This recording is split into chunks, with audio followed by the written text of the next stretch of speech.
Greetings, dear subscribers and casual listeners of my channel.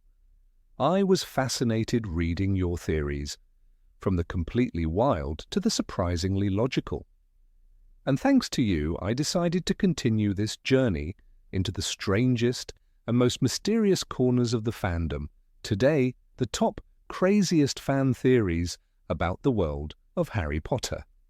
I'm not the author of these theories and don't claim them to be true. I'm simply sharing their essence and reasoning. Please keep that in mind. Enjoy the video. Theory number 1. Everything happens for a reason. As we know, Voldemort's Horcruxes not only stored fragments of his soul, but also radiated dark energy that affected people around them. The diary possessed Ginny Weasley, the locket drove Harry and Ron to despair. But what if Harry himself, being a Horcrux, had the same kind of effect on others? According to this theory, the presence of Voldemort's soul fragment made the Dursleys cruel, irritable, and cold. 10 years of living next to a living Horcrux could change anyone. Skeptics point out that Professor McGonagall called the Dursleys the worst kind of muggles imaginable, even before Harry arrived, but Rowling's wording in the book was softer, less like us. So who knows, maybe Harry really did amplify their worst traits. Theory number 2, double the pleasure. Dementors react to Harry more violently than to anyone else. Why did they attack him on the train and during the Quidditch match? Fans think they've found the answer. Dementors sense 2 souls inside Harry, his own and the fragment of Voldemort's. To them, Harry is like a double portion of life energy, the main course and dessert in one body. That's why they're drawn to him. Inside Harry hides not just a person, but a full feast for Dementors. Theory number 3, the one that even Rowling got tired of. Yes, it's that theory, the one claiming that the snake in the Philosopher's Stone was actually Nagini. You've probably heard it dozens of times and maybe even seen posts claiming Rowling herself confirmed it in an interview. In reality, the author personally denied this rumor on Twitter in 2018. The book clearly states the snake was born and bred in the zoo, which makes it impossible for it to have been Nagini. Still, the theory lives on, continuing to annoy Rowling and amuse the fans. Theory number 4, the hero Hogwarts needed. This theory concerns the Chamber of Secrets and claims that Draco Malfoy secretly helped Harry, Ron, and Hermione. Fans noticed that in Flourish and Blots, Draco tears a page out of a book. It's believed that this was the same page later found in petrified Hermione's hand, the one describing the basilisk. After all, the ever-careful Hermione would never tear a library book. According to the theory, Draco, after learning his father planned to give Ginny the diary, secretly decided to help the trio without revealing himself. He might even have slipped that page into Hermione's hand after she was petrified, knowing it was the only clue that could save the school. Of course, the theory has many holes, but it's oddly romantic. Malfoy as the invisible savior of Hogwarts. Theory number 5, a very old friend. And finally, perhaps the wildest, yet one of the most detailed fan theories. Albus Dumbledore is actually Ron Weasley who travelled through time. It sounds ridiculous, but fans have found dozens of clues. Both are tall, red-haired and long-nosed. In the chess scene of the Philosopher's Stone, Ron acts both as a piece and as a commander, symbolising Dumbledore's double nature. The love of sweets, the sense of humour, and even Dumbledore's deepest desire, woolen socks which Mrs. Weasley often knitted. According to this theory, Ron eventually realised that only he could prevent Voldemort's return. Using time magic, he went back to the 19th century and lived a second life under the name of Albus Dumbledore. Absurd, of course, but also brilliant and touching. Even after centuries, Ron still misses his mother's socks and his friends. Number 6. Severus Potter, Harry Snape.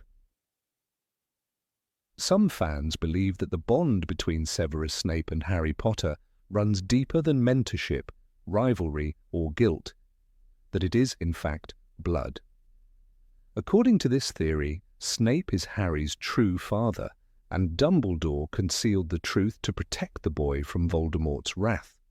The clues, though subtle, are scattered through the books.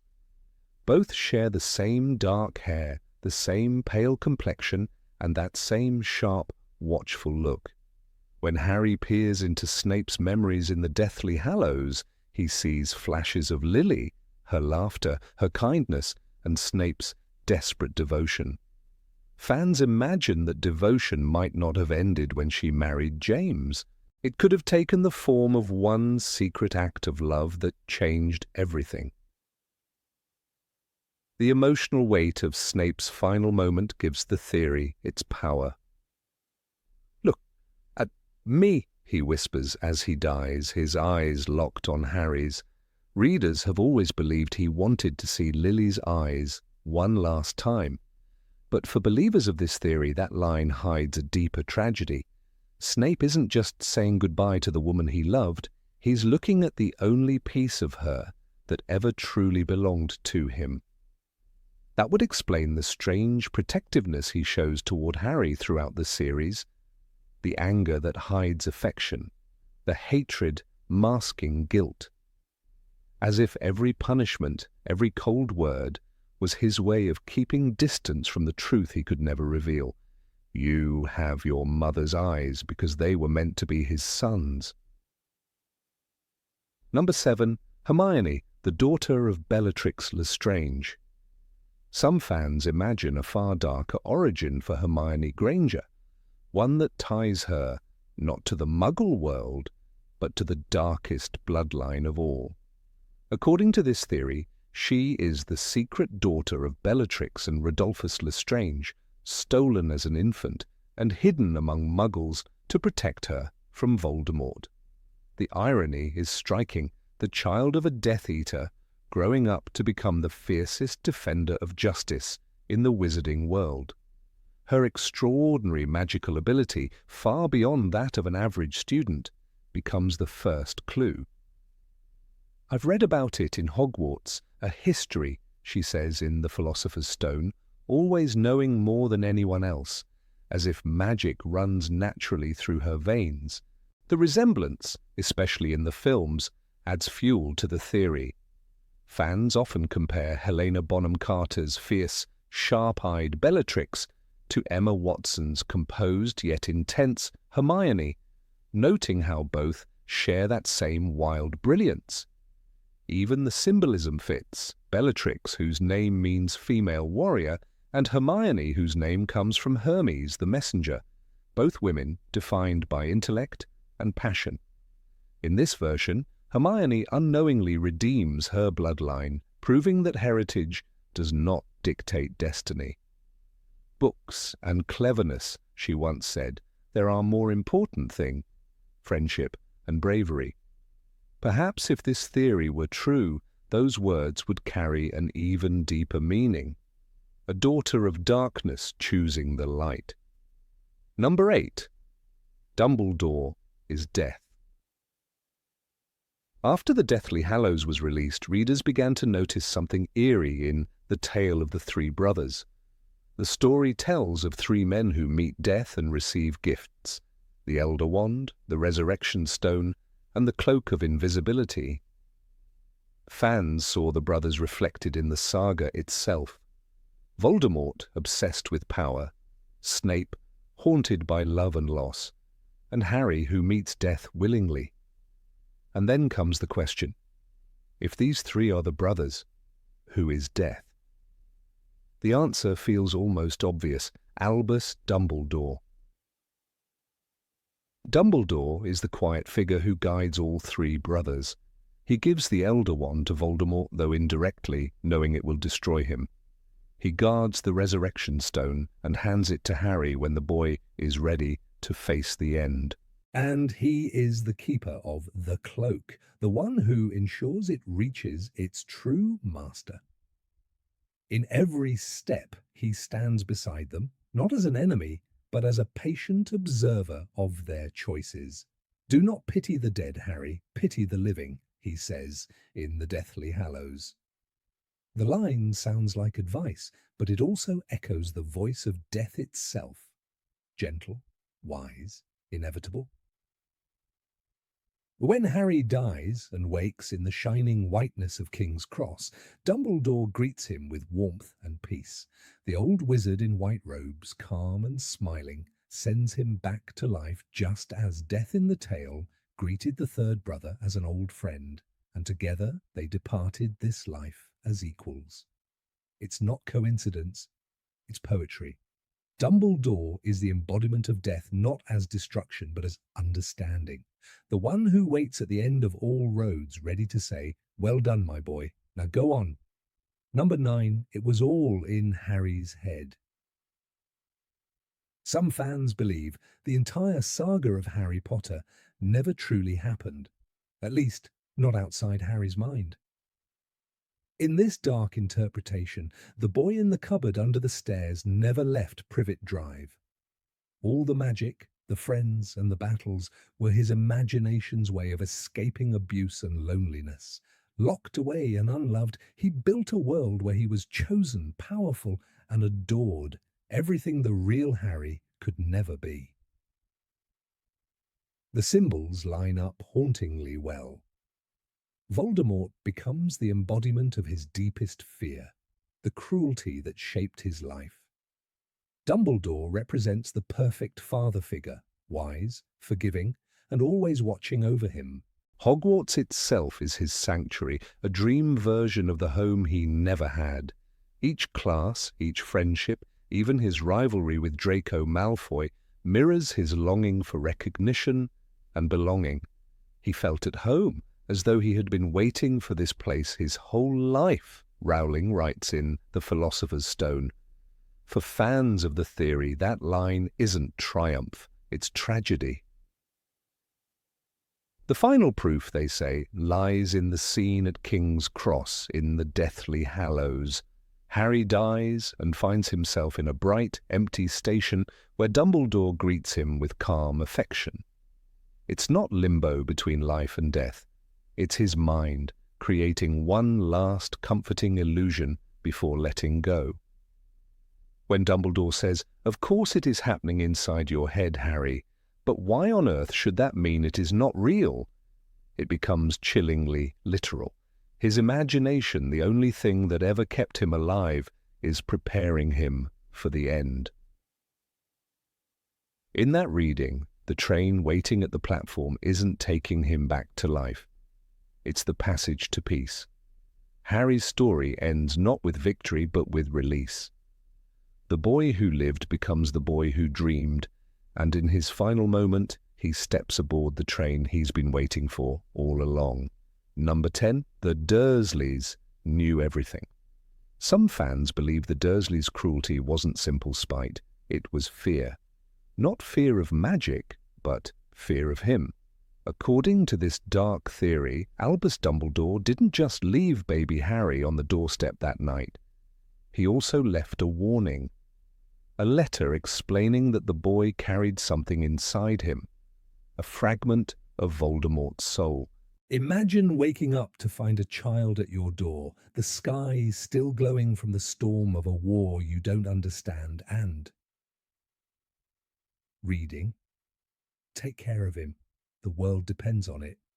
How would anyone react? It gives a terrifying new layer to Petunia's coldness and Vernon's anger. Every glance at Harry's lightning scar could have been a reminder, not of Lily's death, but of the monster hidden within their nephew. In the Sorcerer's Stone, Vernon growls, "He's not normal, I tell you." Fans see more than prejudice in that line. They see a man holding down panic, trying to believe that the child across the table isn't capable of burning down the house with a thought. Even Petunia's strange knowledge about the magical world starts to make sense. She knew Dumbledore. She knew what Lily was. What if she also knew why Harry had to stay with them? Her bitterness then feels less like jealousy and more like terror disguised as disgust. He'll be famous, McGonagall had said that night on Privet Drive. Every child in our world will know his name. And perhaps Petunia did. But not as a hero. To her, he was a ticking curse.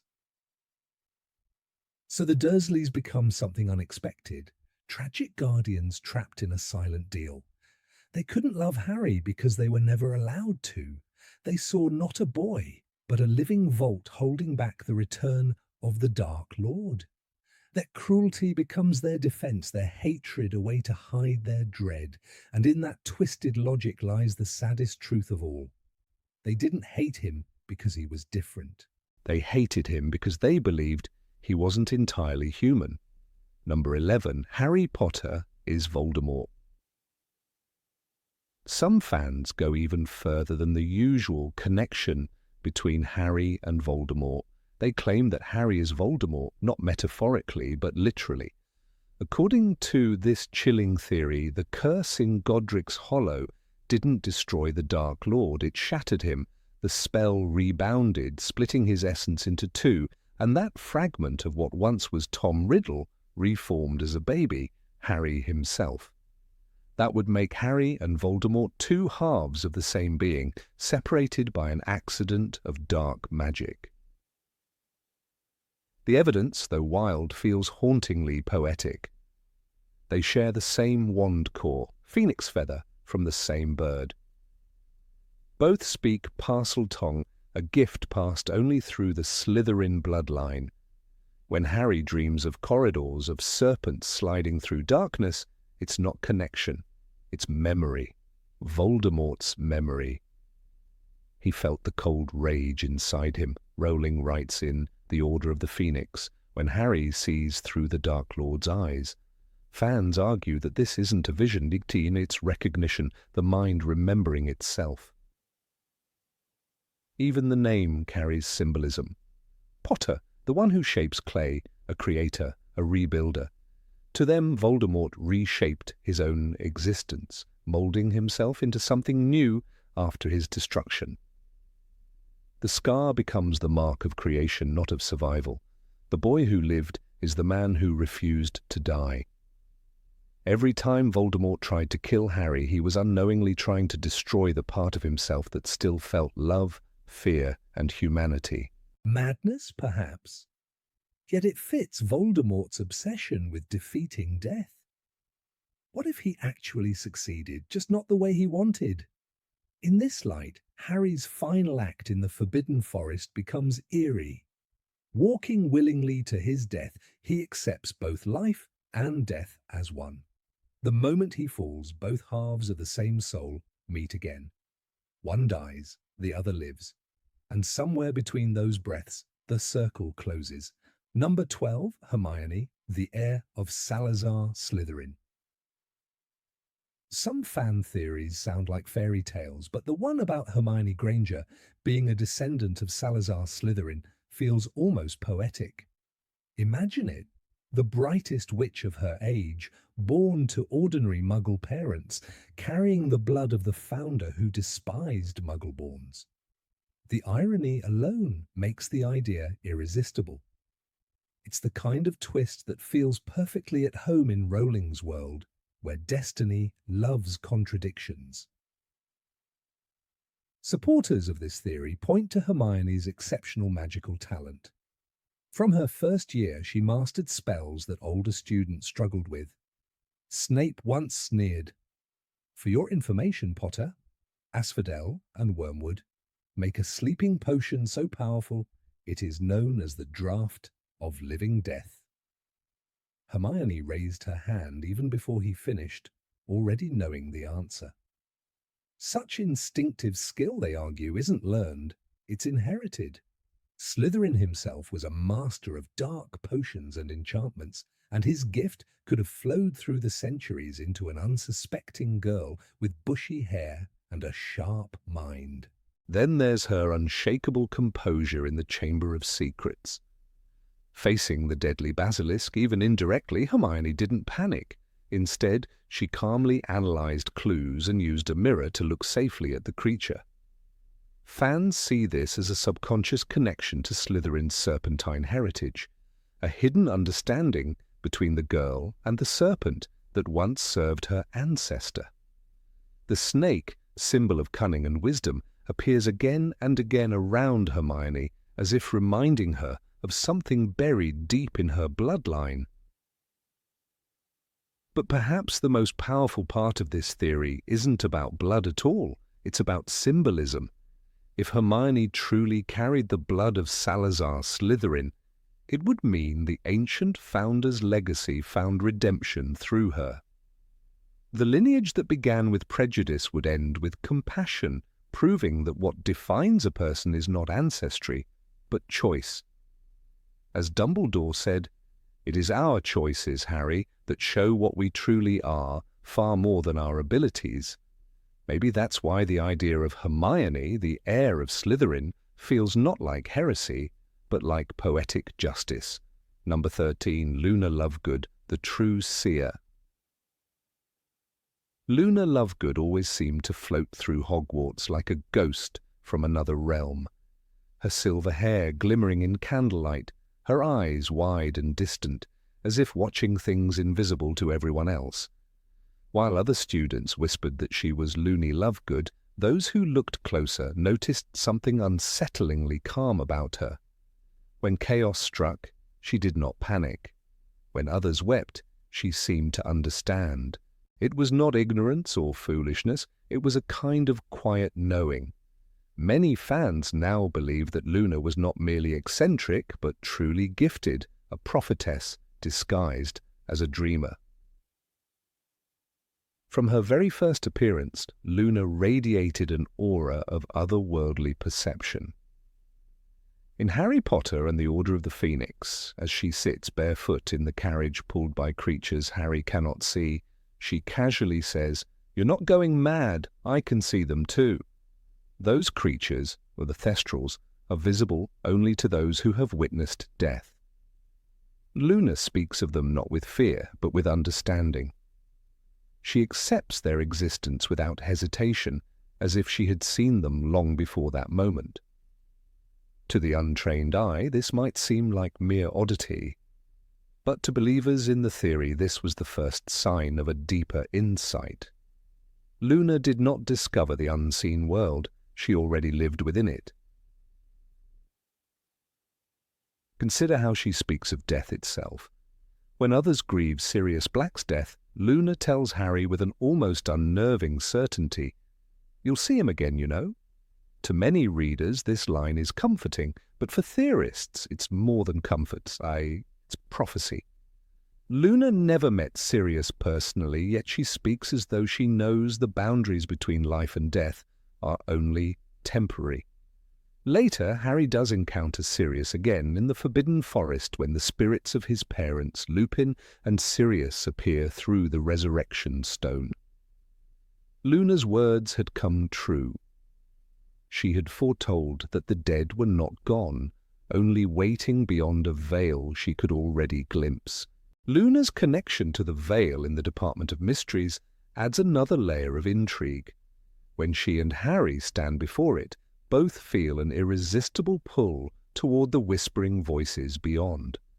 Most people would dismiss such sensations as madness.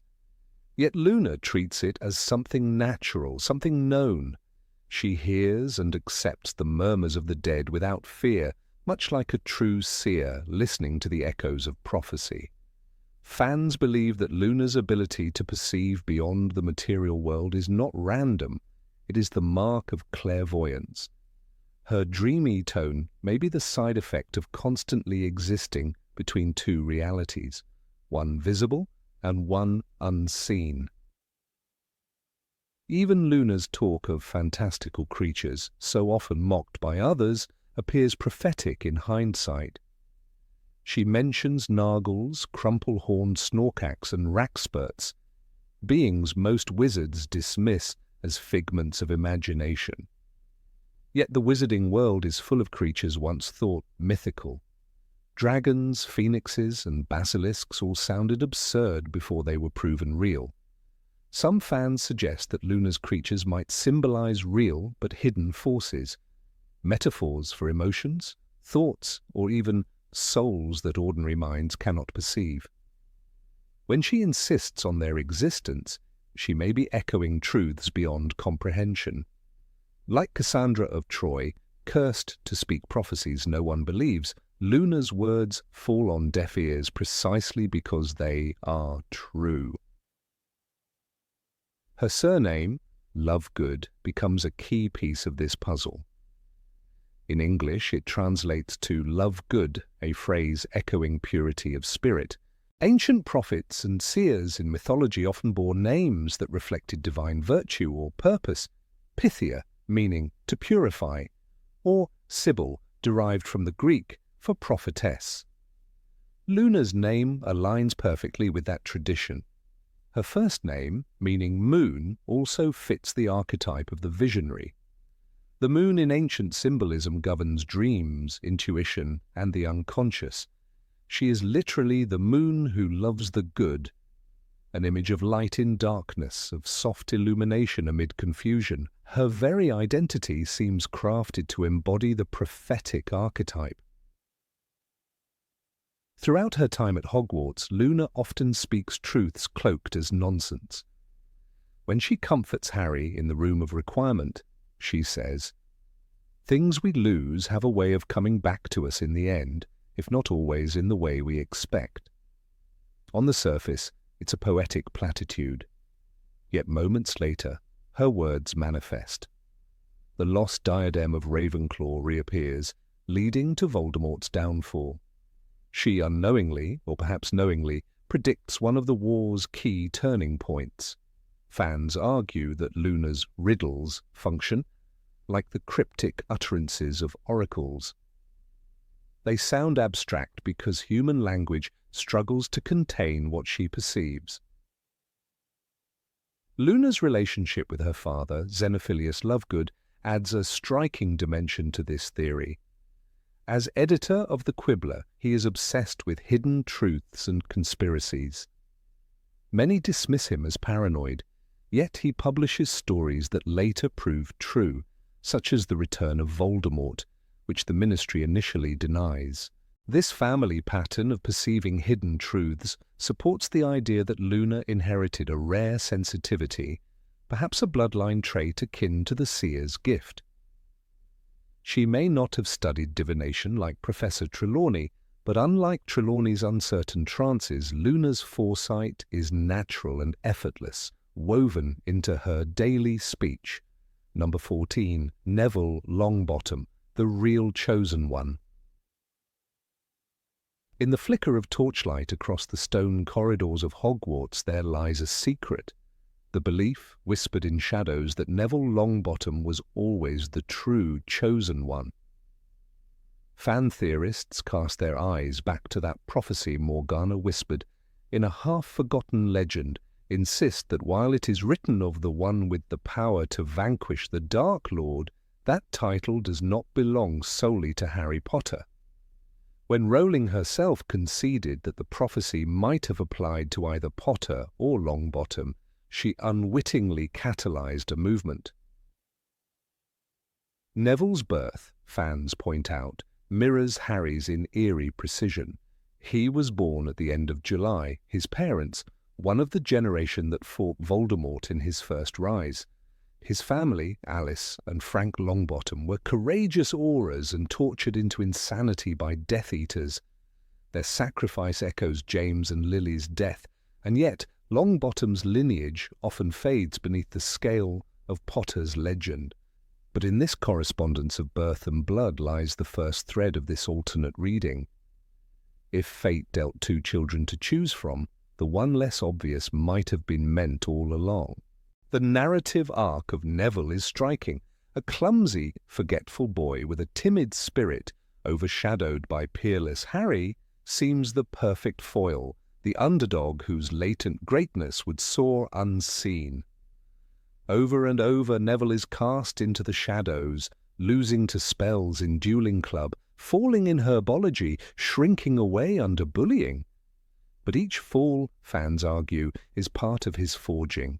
When he survives the Cruciatus curse from Bellatrix at his parents' graves, moments before Harry loses to Dolores Umbridge's carnage, he seems to absorb suffering that would break a lesser soul.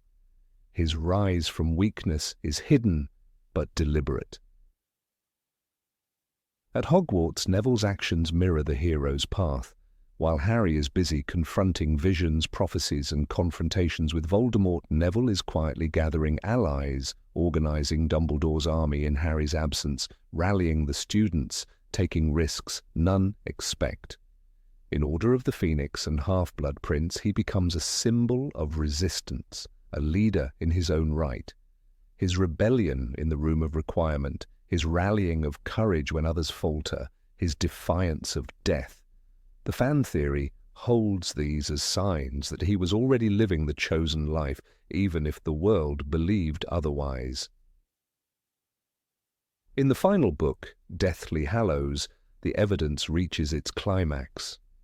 Neville is the one who kills Nagini, the last Horcrux. He severs the snake's head with the sword of Gryffindor, an action that is not accidental or tangential. It is central. He destroys the final piece of Voldemort's soul. At that moment, fans insist the prophecy fulfills itself through him too. Harry may have destroyed other Horcruxes, but Neville strikes the last blow, and that to them is the unmistakable mark of the true, chosen one, for no prophecy ends until its instrument completes its destined task. When Voldemort himself remarks in the Deathly Hallows that there is no other choice than to focus on Harry, readers see a deliberate sleight of hand. Dumbledore, in this reading, misdirects both Voldemort and the reader toward Potter, while hiding the true hero. If the prophecy could have applied to both, fans argue, Dumbledore was protecting Neville by shifting the spotlight onto Harry, drawing all war upon him while Longbottom could grow in secret. The decision to emphasize Harry becomes an act of strategy and of protection. The transformation of Neville from startled boy to hero is not just growth, it is rekindling of power. In Philosopher's Stone he is shaky and forgetful. In Chamber of Secrets he drops the remembrall and falters. By Goblet of Fire he has a role in witnessing dark machinations. Each book, each trauma, strips false self from him. Each signpost is a nod toward latent greatness. His moment in the Department of Mysteries, when he is nearly chosen by the prophecy's orb before Harry, seems in this light not accidental. He steps back, the orb shifts, and Harry takes it, but fans read that as theatrical misdirection. Furthermore, Neville shares traits with prophesied heroes that Harry does not: humility, hidden strength, willingness to die for others without seeking fame. He never craves destiny, he stumbles into it. This contrasts with Harry's overt role from early on. Where Harry resists, argues, demands action, Neville endures quietly, perseveres without applause. The arc of a hidden champion, unknown but destined, fits classic narrative patterns fans adore. Neville's selfless courage is all the more potent because it springs from obscurity. When one recalls the prophecy, the one with the power to vanquish the Dark Lord approaches, born as the 7th month dies, fans underline that the prophecy mentions nothing about his identity. It describes potential, not naming names. Since both Harry and Neville qualify, it becomes a coin flipped in the shadows, decided by inner worth and mortal trial. The theory frames Dumbledore's intervention as decisive. He wagers on Harry outwardly while betting on Neville inwardly. He nudges events so that Harry draws attention while Neville's path is hidden. Years before the final showdown, Dumbledore's mentorship of Neville seems more than incidental. The encouragement he gives in Transfiguration, the subtle faith he implies in Professor McGonagall's concerns, the care he takes that Neville finds the right wand. These moments are small gestures with large consequences. In Order of the Phoenix, McGonagall says, "I chose you, Neville, when appointing him to stand guard at the Ministry." That phrase, "I chose you," resonates. Fans interpret it as a coded admissions that Dumbledore always saw him as essential. Number 15, Hogwarts is alive. It begins with a whisper, a creak in the corridor where no one walks, a door that opens only for one person and slams shut before another can follow. For many fans of the Harry Potter saga, these are not random quirks of an ancient castle. They are signs of life. Signs that Hogwarts, the grand school of witchcraft and wizardry, is not just built upon magic. It is magic itself, a sentient being, ancient and watchful, whose heartbeat echoes through the shifting staircases and murmuring portraits. This theory, though wild at first glance, gains strength when one looks closely at the way the castle behaves. Hogwarts seems to make decisions, and not just through its enchanted artifacts or professors. The moving staircases, for instance, change direction without warning, but always in meaningful ways. When Harry and Ron were first years, the staircases carried them to the forbidden third-floor corridor, where the deadly trap-door guarded the Philosopher's Stone.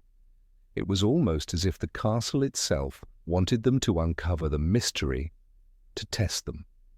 A building does not guide, a creature does. There is something personal about the castle's interactions. Hogwarts reacts to emotion. When anger or fear fills its halls, doors slam, torches flicker, and portraits fall silent.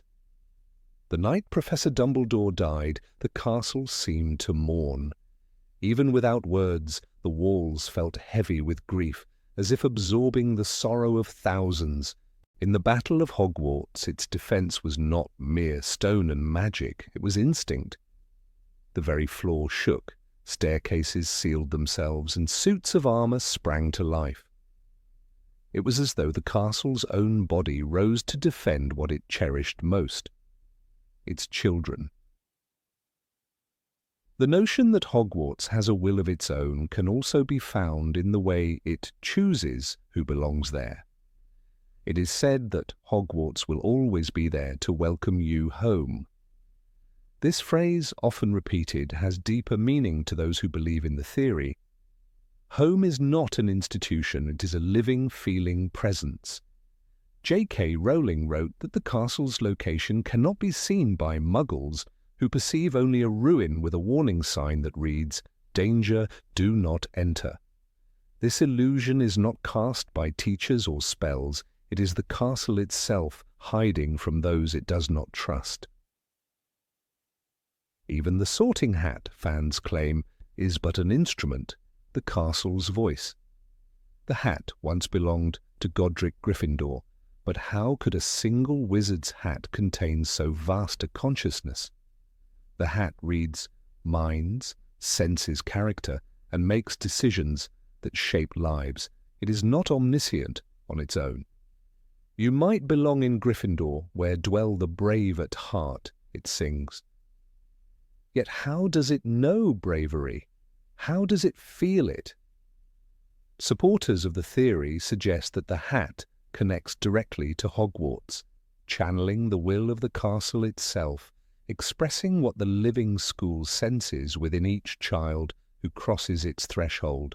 When the founders built Hogwarts over 1,000 years ago, they infused it with spells of such ancient power that even modern wizards cannot replicate them. Rowena Ravenclaw's diadem was said to enhance the wisdom of the wearer, but perhaps the true intellect she left behind was not in the diadem, it was in the walls. Salazar Slytherin's Chamber of Secrets was not a hidden basement, it was a living part of the school's anatomy, a dark organ waiting to be awakened by a Parselmouth. When Tom Riddle opened it, he did not just call the basilisk, he disturbed the castle's ancient memory. Hogwarts seems to know its inhabitants more deeply than any human possibly could. It recognizes loyalty and deceit, courage and cowardice. The room of requirement is the strongest evidence, a place that appears only when someone truly needs it. It manifests according to emotion and intent. It is not an enchantment cast and forgotten. It listens. When Harry hid the half-blood prince's book, the room transformed into a labyrinth of lost objects, almost as if it understood guilt. When Dumbledore's army gathered there, it provided comfort, light, and safety. "It's like it wants us to win," Neville once said. That single remark captures the eerie compassion of the castle. The ghosts, too, might be part of its living essence. They do not simply wander, they remain bound to Hogwarts like memories preserved by the mind of a sentient being. Nearly headless Nick's melancholy, the Grey Lady's secret, the Bloody Baron's torment. They are emotions trapped within the school's psyche. Even Peeves, chaotic and unpredictable, feels like an embodiment of mischief itself, a spirit born from centuries of youthful laughter. If the castle were alive, would it not have such manifestations? Joy, grief, rage, and playfulness, all emotions it has absorbed over a millennium. In the fifth book, when Dolores Umbridge takes control, the castle rebels. Staircases become more temperamental, doors refuse to open, and trick steps multiply. The poltergeist grows bolder. This resistance is not just student mischief, it is survival. A living creature rejects infection. Hogwarts was fighting back against an intruder who sought to drain its spirit. No human order could have orchestrated that defiance so precisely. Then comes the final battle, when the truth of this theory feels almost undeniable. The defenders do not merely use the castle, they awaken it. "Hogwarts is threatened," McGonagall cries, and with a wave of her wand, the statues come alive. Yet these are not lifeless soldiers. They move with purpose, with emotion, as though hearing an ancient call. The castle quakes, but not from destruction, from awakening. The theory claims that this was the first time Hogwarts revealed its true nature, a guardian spirit woven into stone and magic, protecting its own heart. Number 16, the Dursleys were under a spell. At number 4, Privet Drive, there was always something unnatural in the air. Even before Harry Potter arrived as a baby on that doorstep, the place seemed too polished, too perfect, its lawns trimmed with surgical precision, its windows gleaming with the coldness of control. And yet behind that suburban normality, something far older and far more powerful may have been at work. Fans of the wizarding world have long whispered that the Dursleys' cruelty was not entirely their own. According to one of the most fascinating fan theories, Albus Dumbledore himself may have cast a subtle spell on their home, an ancient charm designed to repel dark forces, but one that distorted human emotion in the process. When baby Harry was left in the care of Vernon and Petunia Dursley, Dumbledore made a fateful decision. He explained in his letter that Harry was to stay with his only living relatives, for he will be safe there. But safety in the wizarding world was never simple. Lily Potter's sacrifice created a magical protection tied to blood, yet some believe Dumbledore might have feared that this alone was not enough. Voldemort's followers were relentless. Dark creatures could sense traces of his magic. To shield the boy from every possible threat, Dumbledore could have layered the house with an additional enchantment, a curse of distortion that would make the very air around it hostile to anything magical. If such a spell existed, its purpose would have been clear: to drive away not just Death Eaters, but all beings capable of sensing or performing magic. Dementors, for instance, thrive on emotion. A home radiating unpleasant energy, irritation, resentment, aggression, would repel them like sunlight. The same would apply to other magical entities. The Dursleys' home in that case would have become a fortress surrounded not by walls, but by a dense cloud of negative emotion. It would be a place where kindness wilted and joy was quickly poisoned. Harry's safety would depend on keeping the house utterly unwelcoming to the magical world. The unintended victims of this magic, of course, would be the Dursleys themselves. They were muggles, ordinary to the core, and completely unprepared for the subtle power that might have soaked into their home. Over time, they could have absorbed its effects without ever realizing it. Vernon's anger at anything strange, Petunia's jealousy and bitterness, Dudley's selfish cruelty, all these traits might have been amplified by the invisible force that hung over their roof.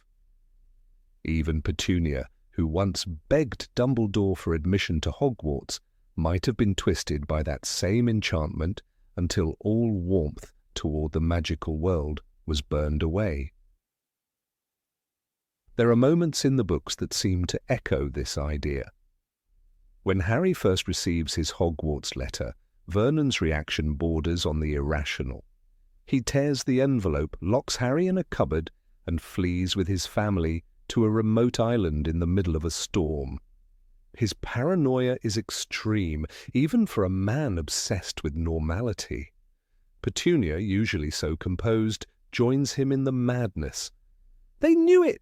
she shrieks. "They knew he'd be one of them!" Her face is described as almost animalistic, her voice trembling with something close to hysteria. Such behavior could easily be read as the result of fear and ignorance, but it could also be the emotional distortion of a spell working too well. Then there is the curious change that occurs when Harry finally leaves Privet Drive at the age of 17. During their final farewell, Vernon and Petunia seem confused rather than cruel. Dudley, once the very embodiment of spoiled violence, expresses concern for Harry's safety. "I don't think you're a waste of space," he says awkwardly, words that surprise even himself. The theory suggests that with the protection spell tied to Harry's presence, its emotional field dissipated once he was gone. Freed from its influence, the Dursleys began to recover their natural dispositions, still flawed, but no longer corrupted by the aura of hostility that had lingered for years. One could even argue that Dumbledore foresaw this outcome and accepted it as a necessary price. The spell's function was survival, not comfort. He had already sacrificed much to protect the boy who lived. Leaving Harry in an environment of emotional distortion might have seemed cruel, but it ensured that no dark creature would approach the house without recoiling in disgust. The Dursleys' hatred of magic became a shield as potent as any ancient rune. In their very intolerance, they unknowingly fulfilled their role as guardians. It is easy to imagine Dumbledore late at night standing in the shadows outside number 4, murmuring an incantation that bent the air around the house. His eyes, full of sorrow and wisdom, would have seen the risk but chosen it anyway. For him, the greater good always outweighed the smaller suffering. "You are protected by your mother's blood," he told Harry years later. But perhaps he left unsaid that her blood flowed not only in Harry's veins, but in the very walls that confined him. That love, mingled with magic, could have been what warped into something darker, a love so fierce it became almost poisonous. Even the objects within the Dursley home seemed to reflect this enchantment. The cupboard under the stairs where Harry spent his early years feels more like a manifestation of magical imbalance than mere cruelty. In such a confined space, the air must have been thick with emotional residue, fear, anger, and silent endurance. Harry himself may have been subconsciously aware of it.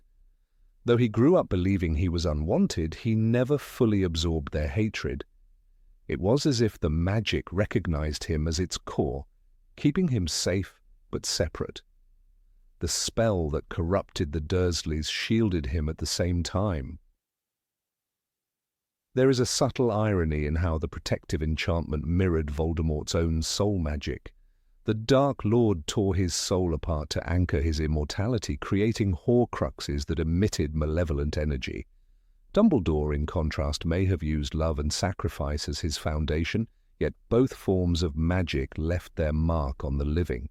Harry's life was thus shaped by two opposing enchantments, one of darkness and one of love, and both exacted their toll. The Dursleys' cruelty might have been the echo of Voldemort's shadow, filtered through Dumbledore's counterspell, two forces colliding invisibly in one ordinary suburban home. When Harry later reflects on his childhood, he never expresses deep hatred toward his aunt and uncle. He resents them, yes, but he also forgives them in his own quiet way. That forgiveness may stem from an unspoken intuition that something beyond them was responsible. In the Order of the Phoenix, when Dumbledore insists that Harry must return to Privet Drive every summer, he does so with an almost guilty tone. You have to understand, he tells him, there are protections you cannot yet know about. Those words, vague and sorrowful, might point not only to Lily's blood charm, but also to the deeper, more complex spell that had turned his childhood home into both a sanctuary and a prison. The theory becomes even more convincing when we consider the Dursleys' behavior outside their home. In public, they were unpleasant, but not monstrous. Vernon functioned in his office, Petunia gossiped with neighbours, Dudley, though spoiled, had friends. Yet once inside, their cruelty intensified. It was as though the very walls fed on conflict, magnifying every petty emotion. Fans liken it to being inside a magical field of static energy, constantly agitating its inhabitants. Such emotional radiation could have easily gone unnoticed by ordinary humans, manifesting instead as chronic irritability and fear of anything different. There's also the peculiar detail that magical beings rarely approached the Dursleys' home. Hagrid visited only once, and his presence caused chaos. Mrs. Figg, a squib, lived nearby but kept her distance, always acting oddly nervous about stepping too close. When Dumbledore's letters arrived, they came in absurd quantities, as if the enchantment rejected subtle communication and demanded brute force to pierce through. Even owls seemed to avoid the house. These hints suggest an active barrier, one more deliberate than coincidence. The emotional distortion theory also paints Petunia Dursley in a more tragic light. Once she had written to Dumbledore begging to attend Hogwarts, proof that she once admired the magical world. To imagine that admiration slowly twisting into loathing gives her character new depth. Living under the influence of an anti-magical charm would have tortured her silently, amplifying her jealousy and disgust until they consumed her. Her obsession with cleanliness, order, and normality might have been a desperate attempt to fight back against the invisible chaos in her home. In the end, the Dursleys' redemption scene gains new meaning. Their awkward goodbye, the hesitation in Petunia's voice, and Dudley's unexpected kindness could all be seen as signs of release, the breaking of the spell. Once Harry stepped beyond Privet Drive for the last time, the magic unraveled. The suffocating air of the house would have lifted, leaving its inhabitants confused but free. For the first time in 17 years, they might have felt peace. Dumbledore's protection had ended, and with it, the shadow that had haunted their lives. What remains, then, is a haunting possibility. That the cruelty Harry endured was the byproduct of the very magic that kept him alive. Dumbledore's greatest gift may have carried an unintentional curse, transforming a house of protection into one of silent suffering. And yet, in the strange symmetry of the wizarding world, perhaps that was necessary. Love can save, but it can also burn.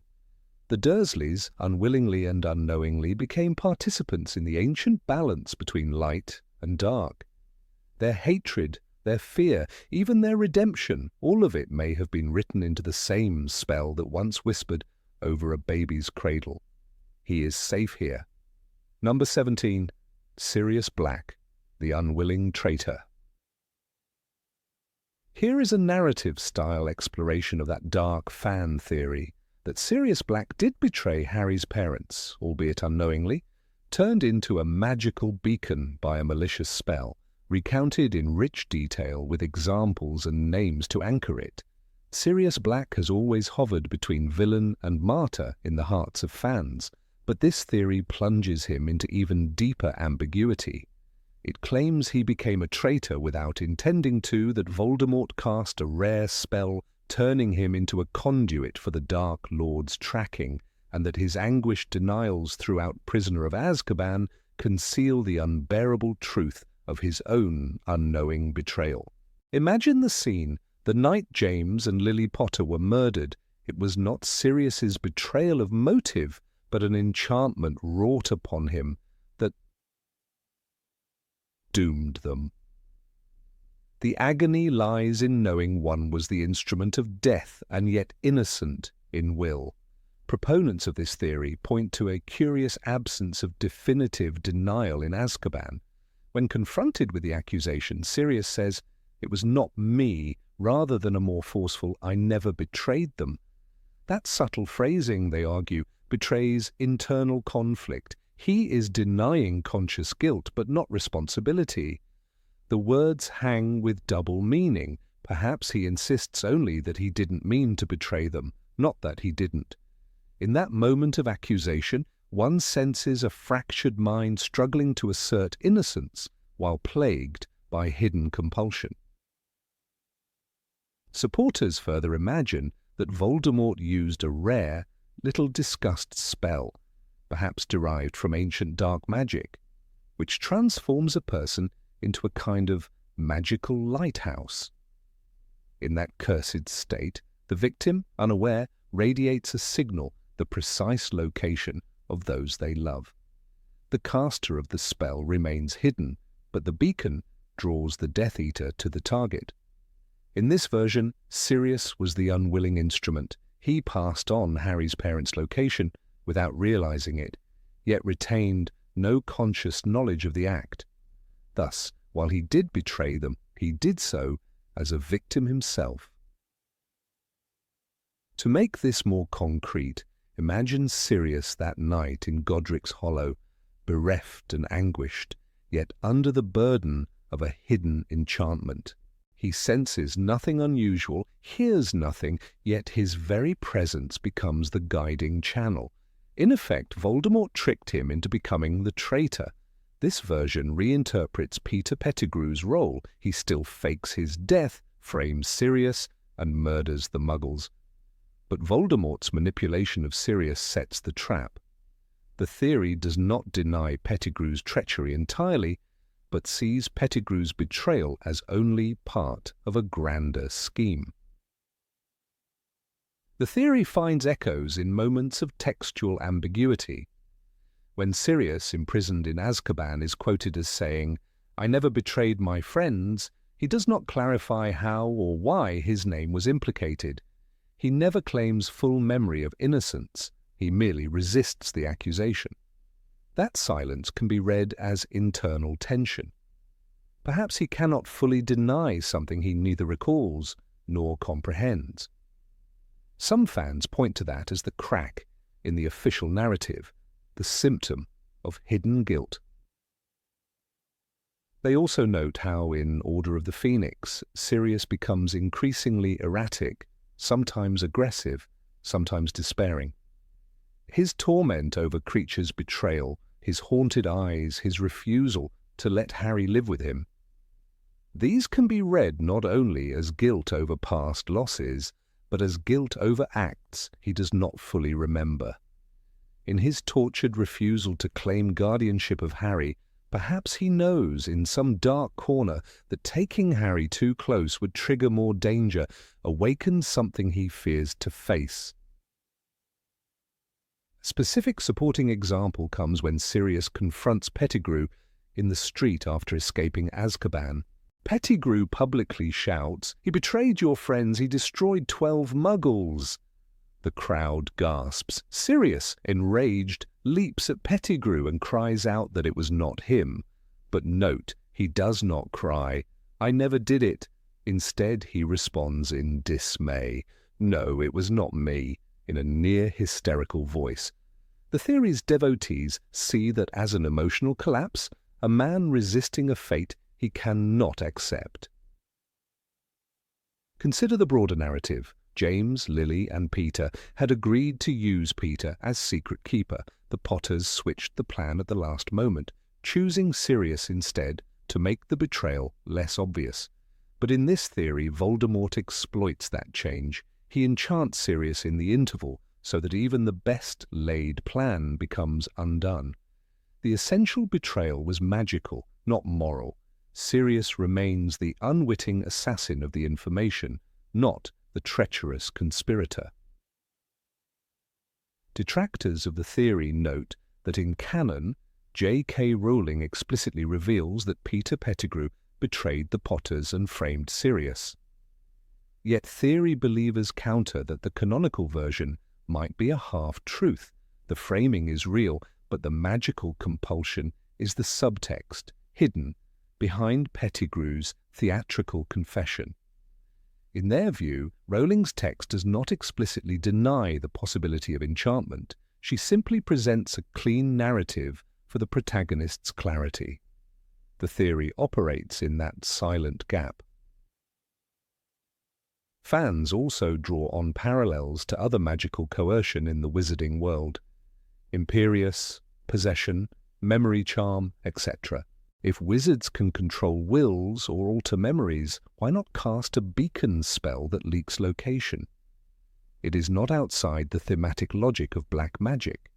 They speculate that such a spell would be extremely rare or forbidden, hence not mentioned in textbooks, perhaps lost even to most dark wizards. But Voldemort, with his corpse-infused magic and obsession, might rediscover it. One more illustrative example. When Harry first learns the truth about Pettigrew in the Shrieking Shack, Sirius is shaken to the core. He cannot immediately accept that such betrayal came from a friend. In that moment, he stares at Pettigrew and says, "Don't waste your breath. I know who I am." If one reads hidden guilt into that line, one sees a man spoken to by shadows, in effect, a soul resisting something it cannot wholly deny. The betrayal is unspeakable, yet he claims identity. This version turns Sirius into a tragic figure rather than a whitewashed hero. He becomes a broken mirror. He betrayed the Potters, yet without willing betrayal, he is both victim and victimizer. His guilt is heavier because it is unchosen, a curse forced upon him. In that light, his final fall through the veil in the Department of Mysteries gains symbolic weight. He cannot live haunted by the unwitting betrayal he could never fully condemn or confess. In retelling this theory in literary style, one imagines the narrative shimmering with regret. The night sky above Godric's Hollow, the wind trembling in dead branches, the moment the killing curse struck, and unseen by human eyes, a faint beacon flickered. Not visible, but magical, linking Sirius to the heart of Lily and James. The theory asks, did the faint echo of his fame, his name, his love, draw the curse? It is a poetic horror. When readers revisit Sirius's statements, his half-denials, his refusal to fully vindicate his past, they may see more than anguish. They may see the fractured logic of the charmed man. In this light, "It was not me" becomes deeply nuanced. I did not consciously betray, the betrayal was cast through me. That is the core message: betrayal without agency, murder without malice. This dark theory, dramatic and divisive, draws flames in comment threads because it reshapes our hero-villain architecture. It asks readers to forgive a betrayal they never knew, to mourn a man who loved and betrayed in one tortured breath. It reconfigures Sirius Black from scapegoat or martyr to tragic nexus, a hero undone by the very magic he strove to resist. In the end, whether one believes it or not, the theory hooks the imagination. What if the clean lines of guilt and innocence hide deeper suffering? What if the bonds of affection carry hidden curses? In dissecting Harry Potter with this lens, fans breathe new shadows into familiar pages, asking not whether Sirius was traitor or saint, but whether, in the sorrow-drenched world of wizards, some betrayals are born of enchantment rather than choice. Number 18, everything was planned by Fawkes. There is a wild whispered theory among some Harry Potter fans. Fawkes, Dumbledore's phoenix, was not merely a loyal companion, but the secret architect behind much of the saga's key events. The idea may sound like a joke at first glance, but for those who believe it, there is a subtle but persistent logic woven through the books. According to this interpretation, Fawkes is the true manipulator, guiding Harry's journey from behind the scenes, working by his own design, one so deep that not even Dumbledore fully understood it. From his very first major intervention when he appears in the Chamber of Secrets, Fawkes seems to act with uncanny timing. In that moment, Harry is barely holding on. Ginny is unconscious, the basilisk is stalking him, and Tom Riddle taunts him. Suddenly the music rises, fire bursts on the pillars, and Fawkes arrives carrying the sorting hat. From that hat, the sword of Gryffindor emerges, and Fawkes blinds the basilisk by gouging out its eyes. Then when Harry is poisoned by a fang, Fawkes weeps healing tears, saving his life. Finally he carries Harry, Ron, Ginny, and even Lockhart out of the chamber to safety. That sequence reads like a deus ex machina. Yet in this theory, it is not an accident but proof that Fawkes was orchestrating events all along. Indeed, in the book we hear, Fawkes is a phoenix, Harry. Phoenixes burst into flame and are reborn from the ashes. And later, you must have shown me real loyalty down in the chamber. Nothing but that could have called Fawkes to you. The moment in which Harry speaks of Dumbledore's loyalty and defends him in the chamber is often considered the trigger that summons Fawkes. But if one imagines Fawkes anticipating that loyalty, waiting for it, then that scene is less spontaneous and more planned, like a switch that Fawkes was waiting to be flipped. After all, how else could he know exactly when to arrive, what to bring, and how to act unless he had a plan already in motion? Later, in Order of the Phoenix, Fawkes again intervenes dramatically. During the duel in the Ministry of Magic, Dumbledore is besieged by Voldemort's curses, and Fawkes swoops down to swallow a killing curse aimed at Dumbledore. He bursts into flame and is reborn on the floor, weakened but alive. That act seems to save the day, buying Dumbledore precious time. It is no small coincidence that Fawkes' sacrifice mirrors the ultimate sacrifices that Harry must later make. The pattern is too consistent to ignore. If one follows this line of thought, then whenever Fawkes appears, it is not simply coincidence, it is design. When Dumbledore is threatened with arrest, Fawkes helps him disappear. When Harry is wounded in the graveyard scene during Goblet of Fire, Fawkes tends to him in Dumbledore's office with his healing tears. His song reverberates through the halls, reminding Harry of hope and connection to Dumbledore, even when the bird itself is not physically present. In essence, Fawkes becomes a kind of deus phoenix, unseen but central. A central pillar of the theory is that Fawkes is immortal and cyclical by nature. He dies in a blaze and is reborn from his ashes. Thus, some fans propose that the same soul of Fawkes persists through epochs, returning under different guises when balance between light and darkness must be restored. That means Fawkes is not a mere pet or messenger. He is a cosmic guardian, intervening through centuries. In this reading, Dumbledore and wizards like him are instruments of Fawkes rather than masters. Consider the possibility that Fawkes subtly nudged Dumbledore. In moments when Dumbledore muses in private or crafts grand plans, Fawkes might have sung or appeared, planting ideas in the subconscious, nudging decisions toward paths that align with the Phoenix's longer ambition. Yet because Dumbledore is powerful and wise, he never perceives the hand behind the glove. His awareness is limited to the human scale of strategy and morality. One persuasive example. In Half-Blood Prince, Fawkes never intervenes during Dumbledore's final moments on the Astronomy Tower. To believers in this theory, that absence is logical. If Fawkes's presence would conflict with the timing of sacrifice, with the culmination of his own design, then his withdrawal is deliberate. When Dumbledore dies, Fawkes sings a lament and quits Hogwarts, never returning, as though leaving the stage for the next act.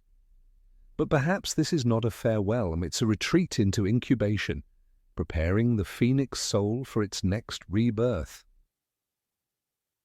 The moment when Fawkes finally leaves the world of wizardry after Dumbledore's death acquires dramatic poignancy in this interpretation. As Harry watches from the tower, he hears, "Somewhere out in the darkness, a phoenix was singing, a stricken lament of terrible beauty." The theory suggests Fawkes does not say goodbye but detaches, shedding his ties, so he may evolve toward his next manifestation. He is not gone forever, but preparing. Of course, skeptics point out that Fawkes is explicitly portrayed as loyal to Dumbledore. The books emphasize that Fawkes is Dumbledore's companion, not the other way around. But the theory counters that loyalty is not incompatible with sovereign agency. Fawkes might serve Dumbledore as long as Dumbledore's goals align with its own grand design, and when they diverge or must culminate, Fawkes acts on its own. In that sense, Dumbledore is both chosen and guided. One might ask, why would J.K. Rowling plant such a layered puppet master? That answer must rest in myth. Phoenixes are symbols of life, death, rebirth, timelessness. Having a phoenix that transcends generations and manipulates fate behind scenes echoes deep mythic structures. The idea of a cosmic arbiter emerging when the cycle demands it. In a story about prophecy, mortality, and sacrificial love, Fawkes. The hidden manipulator resonates with those themes intimately. Another concrete moment, when Harry and Voldemort share twin cores in their wands, the presence of Fawkes's tail feathers in both wands becomes more than coincidence. If one imagines Fawkes predetermining that link, then that twin core connection becomes a tool in its larger design. Fawkes may have sown that connection early to ensure that Harry and Voldemort are linked in ways favorable to the Phoenix's own intervention. Thus, Fawkes traffics not just in rescue, but in deeper architecture. What about characters like Severus Snape or McGonagall, who act independent of Dumbledore? In this framework, Fawkes allows them to exist, but intervenes only when necessary. The Phoenix's silence does not equal absence of control. Its plan may lie dormant until the moment demands awakening. When Snape turns on Voldemort or McGonagall resists Umbridge, those moments may align with Fawkes's design, but not require its direct hand. And yet the theory must contend with gaps. Fawkes never appears in Prisoner of Azkaban. Why? The believers reply, that year's conflict is not directly central to the Phoenix's ultimate goal, or Fawkes chooses to keep distance, waiting for pivotal junctures, because a guardian working in shadows cannot intervene every time. Only at node is crucial to shaping destiny. Ultimately, this theory transforms Fawkes from a majestic pet to an ancient arbiter of fate. He is no passive symbol, but a dynamic force weaving the threads. Every heroic moment saved by his tears, every prophecy enabled by his timely entrance, becomes evidence of his plan.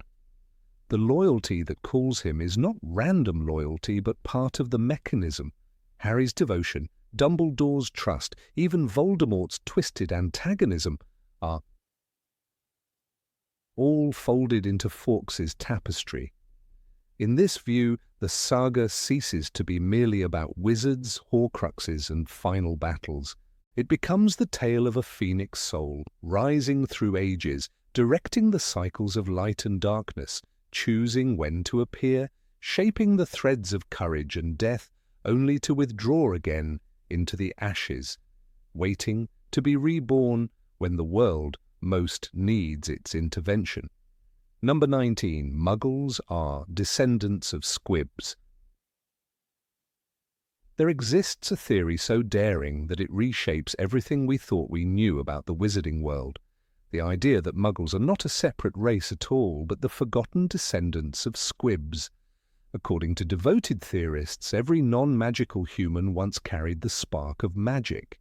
It lies dormant, silent, passed down like a faded family heirloom through the centuries. Sometimes, under rare and mysterious conditions, that spark ignites again, and a child like Hermione Granger is born into an entirely Muggle household, astonishing her parents and the wizarding world alike. If true, this means that the supposed divide between Muggles and wizards is merely an illusion, one maintained by centuries of secrecy and careful manipulation. To understand this strange theory, one must look back at the figure of a squib, the child of magical parents who somehow cannot perform magic. Argus Filch, the caretaker of Hogwarts, is one of the most tragic examples. His bitterness toward the students and their spells stems from his own humiliation. In The Chamber of Secrets, J.K. Rowling describes Filch's shame when Harry finds his quick spell correspondence course, a step-by-step guide to beginner's magic, it promised. That desperate hope to reclaim what his bloodline had lost lies at the heart of this theory. If magic can fade in one generation, perhaps it can also return after many. Supporters of this idea point to the existence of Muggle-born witches and wizards as evidence. Hermione Granger, Lily Evans, and even Tom Riddle were all born to non-magical parents, yet their power was extraordinary. The official explanation given by the Ministry is that such magic appears randomly. But what if it isn't random at all? What if those children are simply heirs to an ancient magical lineage that once lost its power? Their abilities would then represent not a miracle, but an awakening, the re-emergence of magic that has slept in human veins for generations. Consider Lily Evans, Harry's mother. Her sister Petunia was famously jealous of her magical abilities. "I was the only one who saw her for what she was," Petunia once spat in anger. Yet beneath her resentment there might have been fear, the subconscious recognition that Lily's gift was not alien, but something once possible for their ancestors, now lost. If Petunia is a descendant of squibs, her bitterness could stem from a forgotten truth buried deep in the family's bloodline. Lily's birth might have reawakened what Petunia's side had long denied. The theory takes a darker turn when it begins to explain the Ministry of Magic's obsession with secrecy. Memory charms are not merely a tool to protect the wizarding world, but a weapon used to suppress humanity's shared magical heritage. Obliviators roam the globe, erasing traces of enchantments and editing the collective memory of mankind. It is said that Muggles choose not to see what is before their eyes, but perhaps that blindness was imposed. If every human carried the potential for magic, then forgetting it would be essential to keep the wizarding order intact. Imagine then the great migrations of the past, times when squibs left their wizarding families in shame, marrying into Muggle society, hiding their origin. Over centuries, those families would multiply, spreading across continents. Magic, diluted but not destroyed, would survive in every corner of humanity. It might explain strange coincidences and instincts, a mother's intuition that borders on clairvoyance, a child who swears they made a toy move with their mind, or people who dream of impossible places and later find them. Wizards might call such moments accidental magic, but what if they are simply remnants of a power that once belonged to all? There is also a historical case that theorists love to mention: the mysterious records of the 17th century wizard Alaric Thorne, a contemporary of the famous alchemist Nicholas Flamel. Thorne wrote about a phenomenon he called the fading, a gradual loss of magical ability in certain families. He warned that unless wizards preserved their bloodlines, the gift shall seep into the dust of common men. Some say Thorne's words were prophetic, that the magical world, in trying to remain pure, created the very problem it feared. Squibs were cast out, and their descendants became the Muggles of today. Rowling herself offered hints that make this interpretation strangely plausible. In The Half-Blood Prince, Dumbledore tells Harry that you place too much importance, and you always have, on the so-called purity of blood. His words suggest that bloodlines are fluid, that magic does not belong to any one group. If so, the border between Muggle and Wizard might be nothing more than a bureaucratic invention, one the Ministry upholds to preserve control. Magic, after all, is a form of power, and every government fears losing power to the masses. Some fans even argue that this theory could explain the wizarding world's technological backwardness. If Muggles truly are former squibs, then their invention of technology was not separate from magic, but a substitution for it. An unconscious attempt to rebuild lost powers. Electricity, flight, and medicine might be reflections of ancient magical instincts. Where wizards use wands, Muggles use machines. The line between them, in that sense, is thinner than it seems. The most chilling part of the theory, however, is what fans call the Potter apocalypse. Imagine that the dormant magic within humanity was suddenly reawakened, perhaps through a powerful ritual gone wrong, a curse breaking, or an ancient prophecy fulfilled. The result would be chaos. Millions of Muggles would suddenly find themselves performing uncontrolled spells. Streets would erupt with accidental explosions, levitations, and transformations. The statute of secrecy would collapse overnight. Wizarding society would be exposed and overwhelmed, unable to contain the tide. Some believe that the hints of such an event already appear in the books. In the Deathly Hallows, when Voldemort's downfall spreads a wave of strange energy across Britain, the text describes it as a new dawn. What if that energy was more than symbolic? Perhaps the destruction of the Dark Lord released something deeper, a ripple through the magical fabric of the world, awakening forgotten fragments in ordinary people. The end of Voldemort might not just mark peace, but the beginning of a slow reawakening. Others interpret Harry Potter himself as the symbol of this coming awakening. Born of a Muggle-born mother and a pure-blood father, he represents the merging of both worlds. His scar, a remnant of dark magic, connects him to powers neither side can fully understand. "You are the true master of death," Dumbledore tells him in the final book. If Harry embodies the harmony of all bloodlines, then perhaps his victory foreshadows a future where magic and non-magic reunite, not through secrecy, but revelation. One striking example often cited is the strange case of Dudley Dursley. While portrayed as entirely Muggle, some fans point to his transformation in the later books, his fear of Dementors and his newfound respect for Harry, as a subtle sign that his dormant magic senses had begun to stir. When Harry saves him, Dudley says awkwardly, "I don't think you're a waste of space." It may seem like simple character growth, but believers argue that Dudley's faint recognition of magic is the first hint that even those who reject it can begin to feel its call again. If the theory holds any truth, then the wizarding world stands upon a fragile illusion. Its walls of secrecy, its ministry regulations, even Hogwarts itself, all would crumble if Muggles rediscovered who they truly are. The magical world has always feared exposure, but what if exposure is inevitable? Every act of obliviation, every erased memory could be likened to patching cracks in an ancient dam. The more they hide, the greater the pressure grows behind the barrier. One day it must burst. Perhaps that is why certain figures in wizarding history, Dumbledore among them, seemed to advocate for understanding between Muggles and wizards.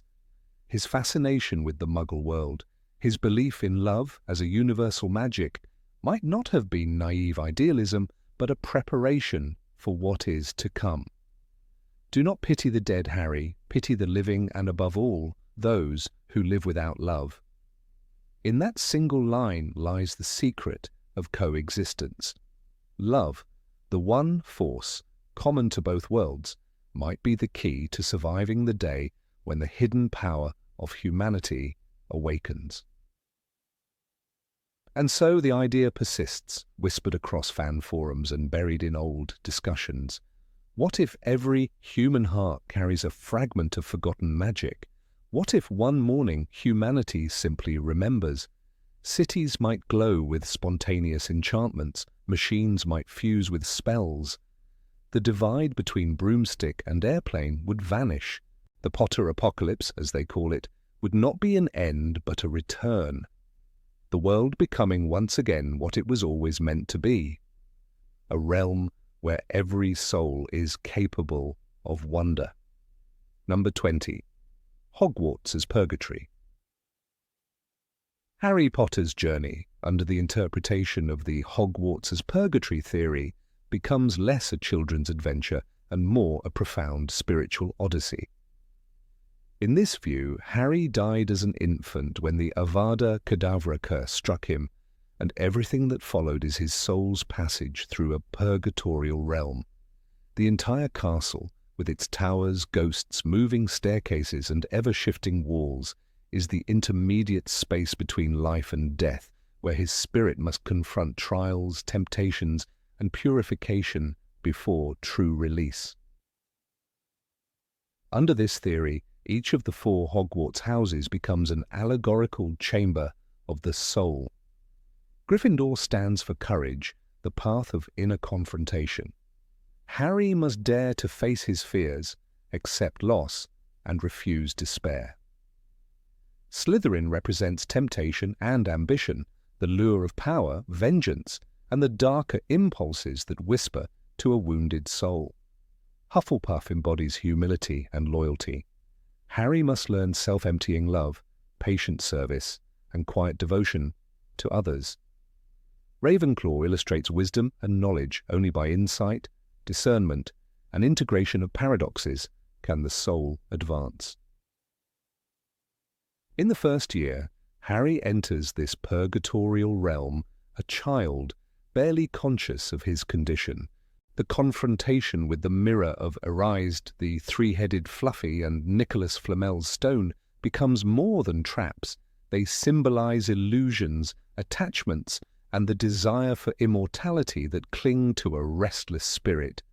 When Harry whispers in front of the mirror, I want to find my parents," he shows the soul's yearning for what was lost. That yearning must be burned away. By the second year, with the Chamber of Secrets and the Basilisk, Harry must face the malignant side of his own psyche, the hidden parcel-tongue, the dogged persistence of the serpent within. The basilisk's lethal gaze embodies paralyzing fear of the shadow self. When Ginny is ensnared, it is as if Harry confronts the wounds inflicted in infancy. The dark forces of Voldemort, yet unseen fully, poison the castle's gut. His purgatorial path demands confrontation with primeval guilt, shame, and hidden darkness. In the third year, the Dementors and the Time Turner trials become the trial of memory and despair. Dementors drain happiness, forcing Harry's soul to face the deepest trauma of his mother's death. His Patronus against them is not just defense, it is a purification of sorrow, an affirmation that love remains. The Time Turner backward motion replicates Purgatory's backward tug, pulling the soul into past memory to reconcile with unresolved grief. In essence, Harry must forgive his dead mother's absence and his own blind hope.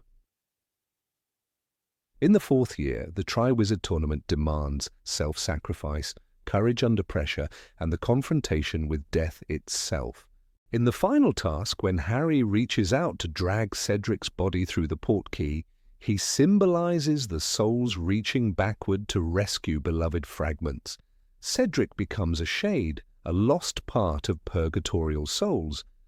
The arrival of Voldemort marks the escalated demonic resistance, attempting to snare Harry's soul into eternal despair. In the fifth year, the prophecy in the Department of Mysteries becomes confrontation with fatal destiny. Harry learns that neither can live while the other survives, binding his fate inexorably to Voldemort's. That is the classic purgatorial tension. Death must be faced, refused, and transcended.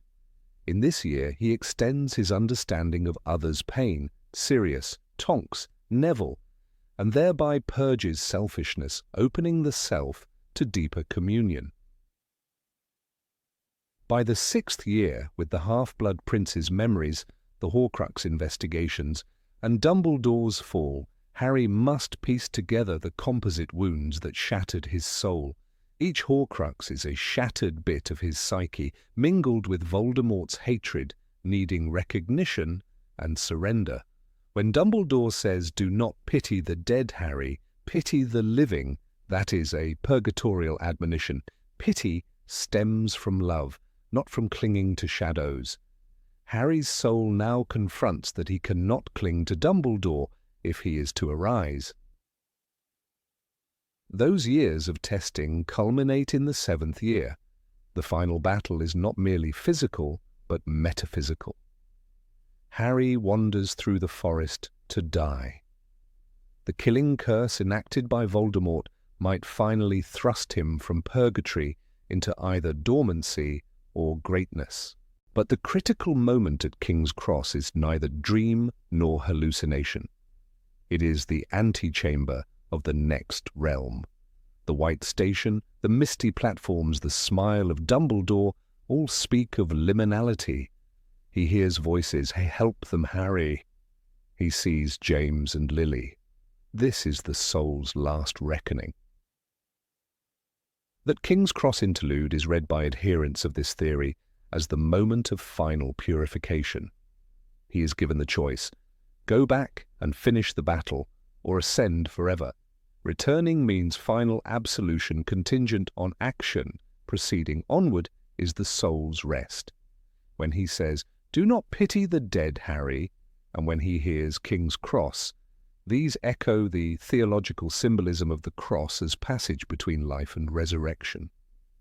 The bright expanse is not a physical station but a spiritual threshold, and Hogwarts is left behind like a waiting realm for those still purging. The climactic duel in the Great Hall is then layered. On one level, it is Voldemort's downfall, but on another, it is Harry's victorious ascent. His final victory is victory over vanity, fear, hatred, and betrayal. When he says to Voldemort, "Expelliarmus," and Voldemort's own killing curse rebounds, The destructive hatred cannot hold. Harry's purified soul resists injection by death. The disintegration of Voldemort's body is more symbolic than material. The binding tie between darkness and Harry's soul is severed. After the battle, the surviving characters still live. But Harry's story ends, spiritually fulfilled. The epilogue, then, is not a literal continuation of his life, but a symbolic reminder that the living must carry forward the ethics he purified. For those who hold the purgatorial reading, the 19 years later page is a testimony to what Harry freed. His soul, though he may live again in memory or spirit, is no longer captive to desire or despair. This reading finds support in small textual cruxes.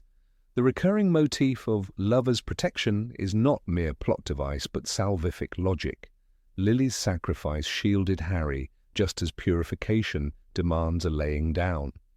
After all, Dumbledore repeatedly emphasizes that to truly live is to let go of fear. The basilisk, the dementors, the horcruxes all function like allegories of sins, attachments, or interior fragmentation that must dissolve in the crucible of trial. Moreover, Hogwarts itself changes and moves. The staircases shift, passageways vanish, rooms conceal themselves. In the purgatorial reading, that shifting volatility reflects the mutable inner terrain of the soul in purification. Ghosts, nearly headless. Nick, the Grey Lady, are shades, not fully alive.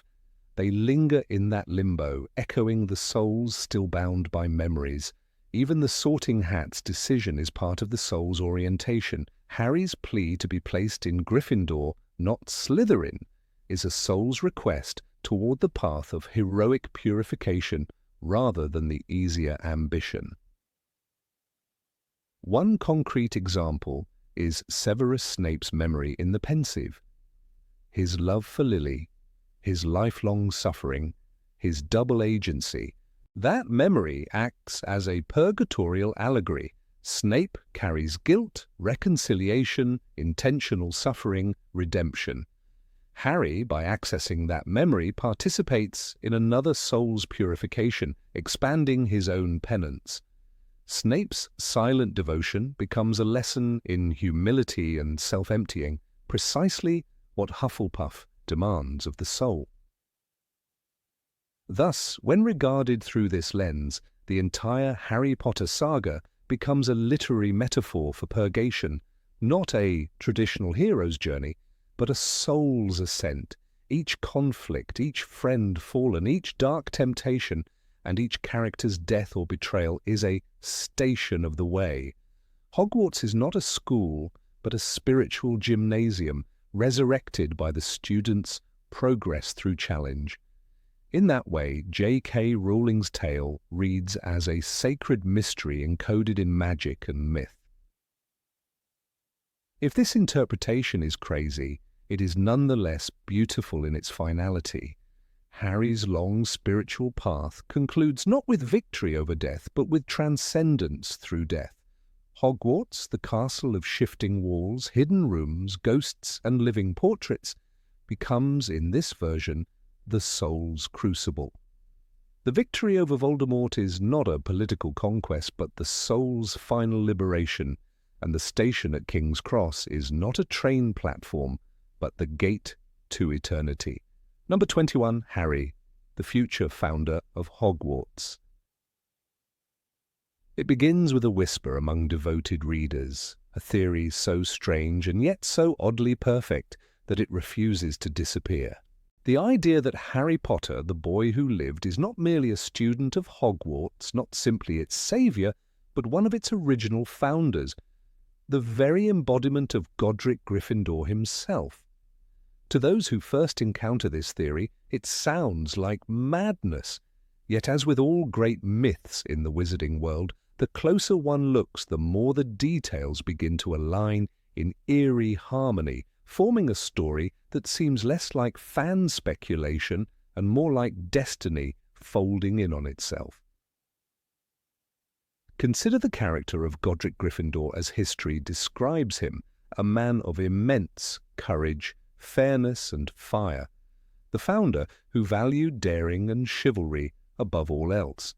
Centuries later, a young boy with a lightning scar walked into Hogwarts, and the enchanted sorting hat declared him a true Gryffindor, perhaps the truest of them all.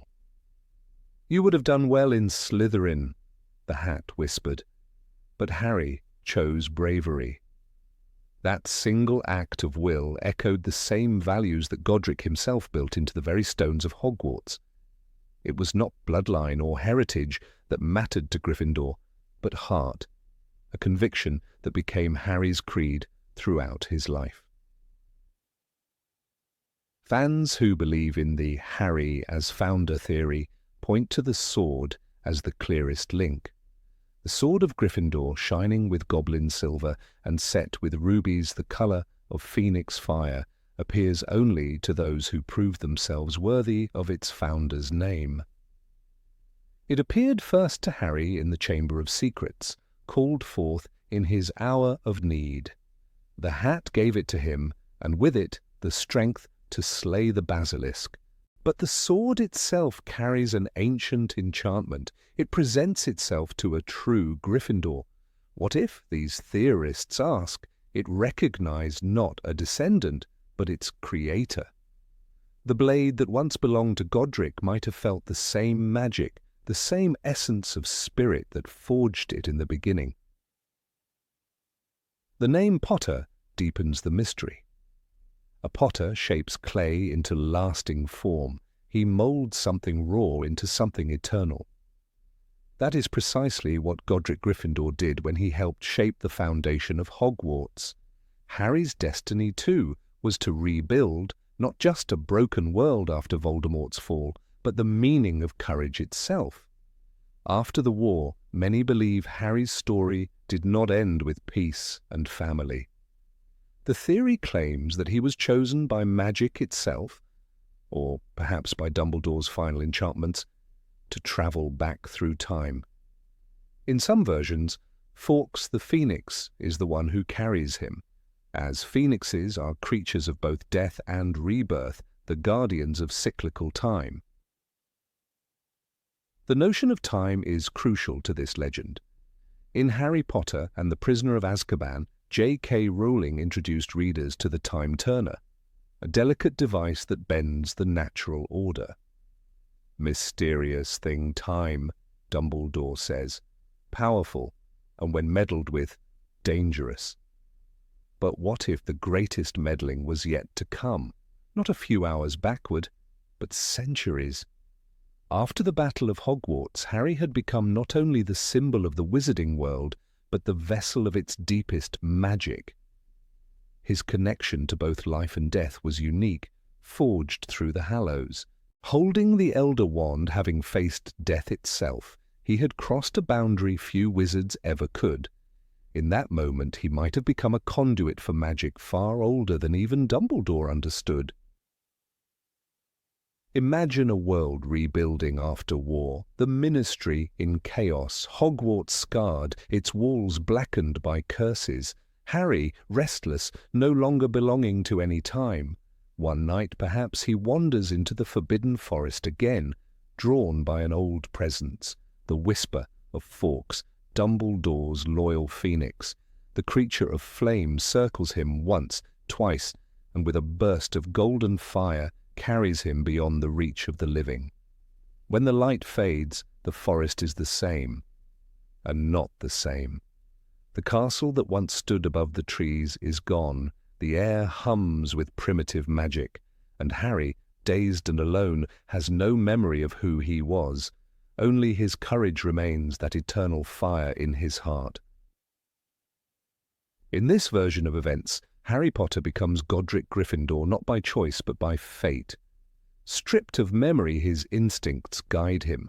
He builds, he teaches, he inspires.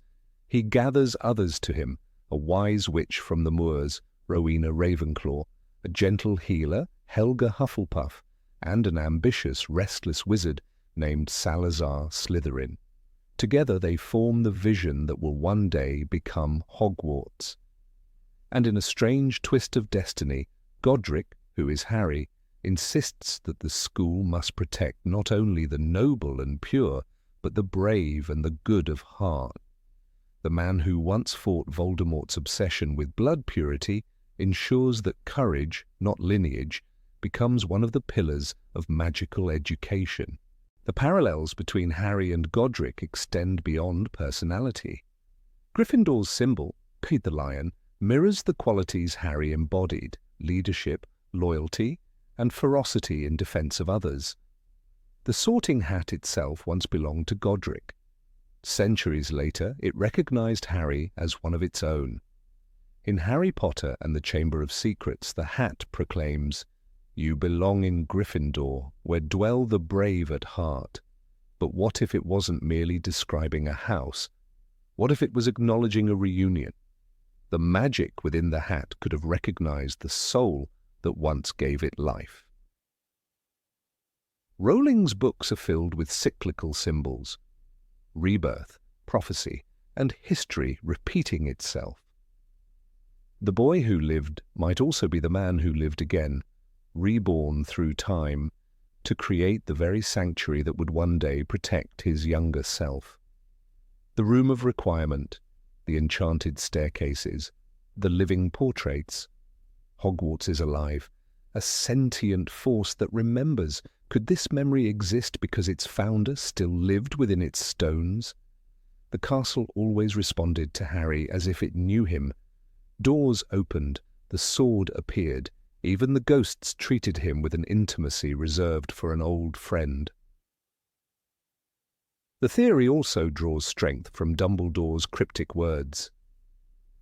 "Do not pity the dead, Harry. Pity the living, and above all, those who live without love." To live beyond one's time might be the greatest burden of all. Dumbledore, who once sought mastery over time and death, may have understood that Harry's destiny lay not in remaining where he was, but in becoming part of the eternal cycle of Hogwarts itself. A phoenix, after all, does not die, it transforms. And Fawkes's final appearance at Dumbledore's tomb remains one of the great mysteries. Some imagine that after mourning his master, Fawkes found a new bearer, someone who had completed the circle of death and life: Harry. One haunting image often appears in fan retellings of this theory. Centuries after the founding of Hogwarts, an old wizard stands at the edge of the forbidden forest. His hair is wild, his eyes bright with hidden wisdom. He gazes at the castle's turrets and whispers words that echo through time. "Hogwarts will always be here to welcome you home." Perhaps this is not a promise from the school to its students, but from its creator to himself. There are other, subtler hints scattered through the saga. The Sorting Hat, for instance, never truly names Gryffindor as dead. It speaks of him as if he simply went away. The sword, likewise, vanishes and reappears across time without explanation, suggesting its owner's enchantments remain active. When Harry calls it forth in the Chamber of Secrets, it is not merely the hat that responds, it is Hogwarts itself. And Hogwarts, if one believes the old legends, obeys only its founders. Even Harry's Patronus, the stag, has meaning here. The stag symbolizes both protection and rebirth, the guardian of the forest and the bridge between worlds. In ancient myth, the stag leads heroes through time's veil, from death into renewal. Perhaps it is no coincidence that the founder who would become Godric Gryffindor was said to have worn crimson robes trimmed with gold. The colours of sunrise, of beginning again. Harry's life, marked by loss and resurrection, mirrors that same eternal dawn. If Hogwarts is more than a school, if it is a vessel of magic that transcends time, then it must have been born from someone touched by time itself. Harry, having held the Deathly Hallows and faced death as an equal, fits this role better than any wizard in history. The Hallows themselves, relics of ancient myth, might have been the very tools through which the founders shaped the school. The Elder Wand's mastery of power, the Resurrection Stone's link to memory, and the Invisibility Cloak's protection. All echoes of the virtues the founders embodied: wisdom, kindness, ambition, and courage. What then of Harry's descendants? The Potter family has long been associated with Gryffindor values. Their coat of arms, though never shown in detail in the books, is said to feature symbols of courage and craft. Perhaps their lineage continued not from Harry the student, but from Godric the founder. The bloodline circles upon itself, each generation unknowingly carrying the echo of its own beginning. And so the theory persists because it feels like poetry. It satisfies that instinctive sense that stories, like magic, do not move in straight lines but in spirals. The boy who once stood before the mirror of Erist, longing for a family, might have become the man who built a home for all lonely children to come. Hogwarts was not merely Harry's refuge, it was his creation, past, present, and future, woven into one enduring spell. Whether you come back by page or by the big screen, Rowling once wrote, Hogwarts will always be there to welcome you home. Perhaps it is because Harry Potter, the boy who lived, was the one who built its doors in the first place. Number 22. Moaning Myrtle, the Prophet. Myrtle's whisper echoed down the damp corridors of Hogwarts even before she became the weeping ghost of bathroom lore. But fans who subscribe to the Myrtle the Seer theory argue that she was never merely a moaner in a toilet stall. In their view, Moaning Myrtle was a hidden architect of fate, a spirit tethered to prophecy long before her violent end in the Chamber of Secrets. According to them, Myrtle knew far more than she let on when she cursed students or wiped her eyes over broken plumbing. It is only when one pulls the threads of her appearances beyond the comic relief that the theory begins to look less absurd and more unsettlingly plausible. This theory holds that Myrtle was born with the gift of foresight, a seeress whose prophecies were ignored or dismissed by her contemporaries at Hogwarts. She wandered the castle as a lonely student, her precognitive visions dismissed as delusions or dramatic tantrums. But she glimpsed threads of a darker tapestry, the rise of Tom Riddle, the stirrings of the serpent within Voldemort's soul, and the latencies of magical imbalance in the castle itself. Her death in the girls' bathroom was not random. It was the moment when she stepped, unwillingly, into her own destiny as guardian between worlds. Myrtle's last words before her death, fans argue, were not just the cries of terror, but encoded warnings.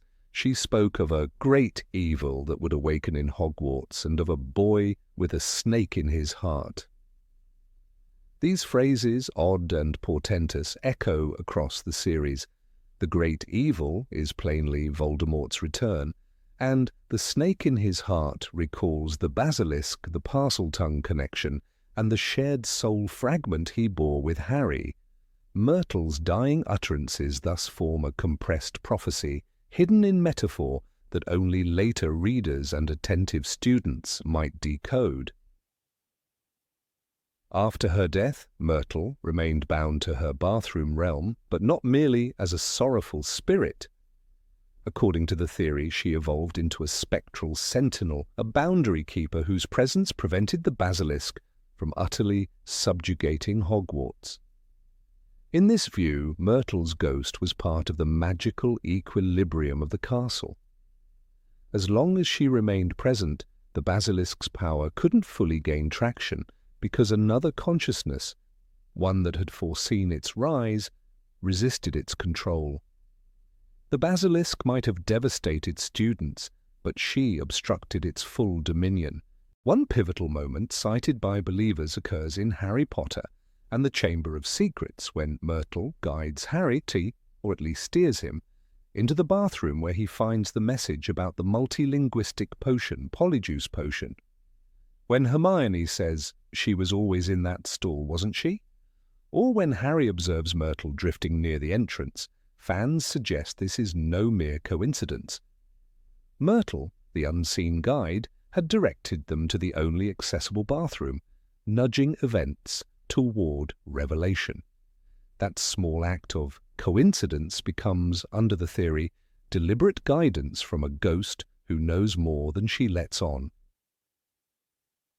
The theory emphasizes that Myrtle's knowledge of plumbing and hidden chambers, her emotional proximity to that haunted bathroom, was not merely coincidence, but prophetic placement. She lingered in that stall because she sensed that chamber-based catastrophes would follow. Moaning in taps and faucets, she surveyed water pipes that ran under Hogwarts, listening to whispers carried through the walls. Her domain was not just the bathroom, but the underbelly of the castle, the very veins through which basilisk blood and hidden tunnels ran. Fans point to the moment when Myrtle falls silent after Harry enters the bathroom and speaks to her. She refuses to speak at length, saying only, "Leave me." But the implication is that she already has said what matters and must now withdraw to let the prophecy unfold. She fades into the background deliberately, allowing Harry and his friends to proceed while steering them subtly. In effect, she becomes a ghost who knows when to speak and when to remain silent, preserving the tension of prophecy without overt interference. Later in Order of the Phoenix, when the connection to Tom Riddle intensifies, one reads that Myrtle's ghost is still in the bathroom, sobbing over the broken tap, wailing whenever someone passes.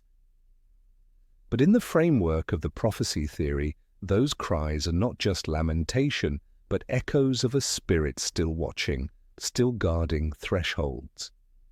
Her presence remains even as students retrofit the bathroom, even as the chamber tensions evolve. She is, in that theory, the eternal witness, a presence that cannot be dispelled nor ignored completely. Her status as just a ghost is, in this light, a deliberate underestimation. The theory holds that nobody took her seriously because her realizations were too esoteric, too whispered through walls, too dramatic to trust. Professors might have dismissed her cries, students mocked her, and the ministry ignored any warnings uttered in ghostly wails. But in fact she was weaving prophecy in whispers, writing portents into flushing toilets and reflective mirrors, leaving faint signposts that only someone like Harry, a child burdened with destiny, could follow. One compelling example is her connection to the Vanishing Cabinet plot in Half-Blood Prince. Harry speculates that the bathroom next to Myrtle's haunt might offer hidden routes venturing through Hogwarts walls. The layout of pipes, conduits, secret corridors, all looming beneath Myrtle, mirrors her spectral domain.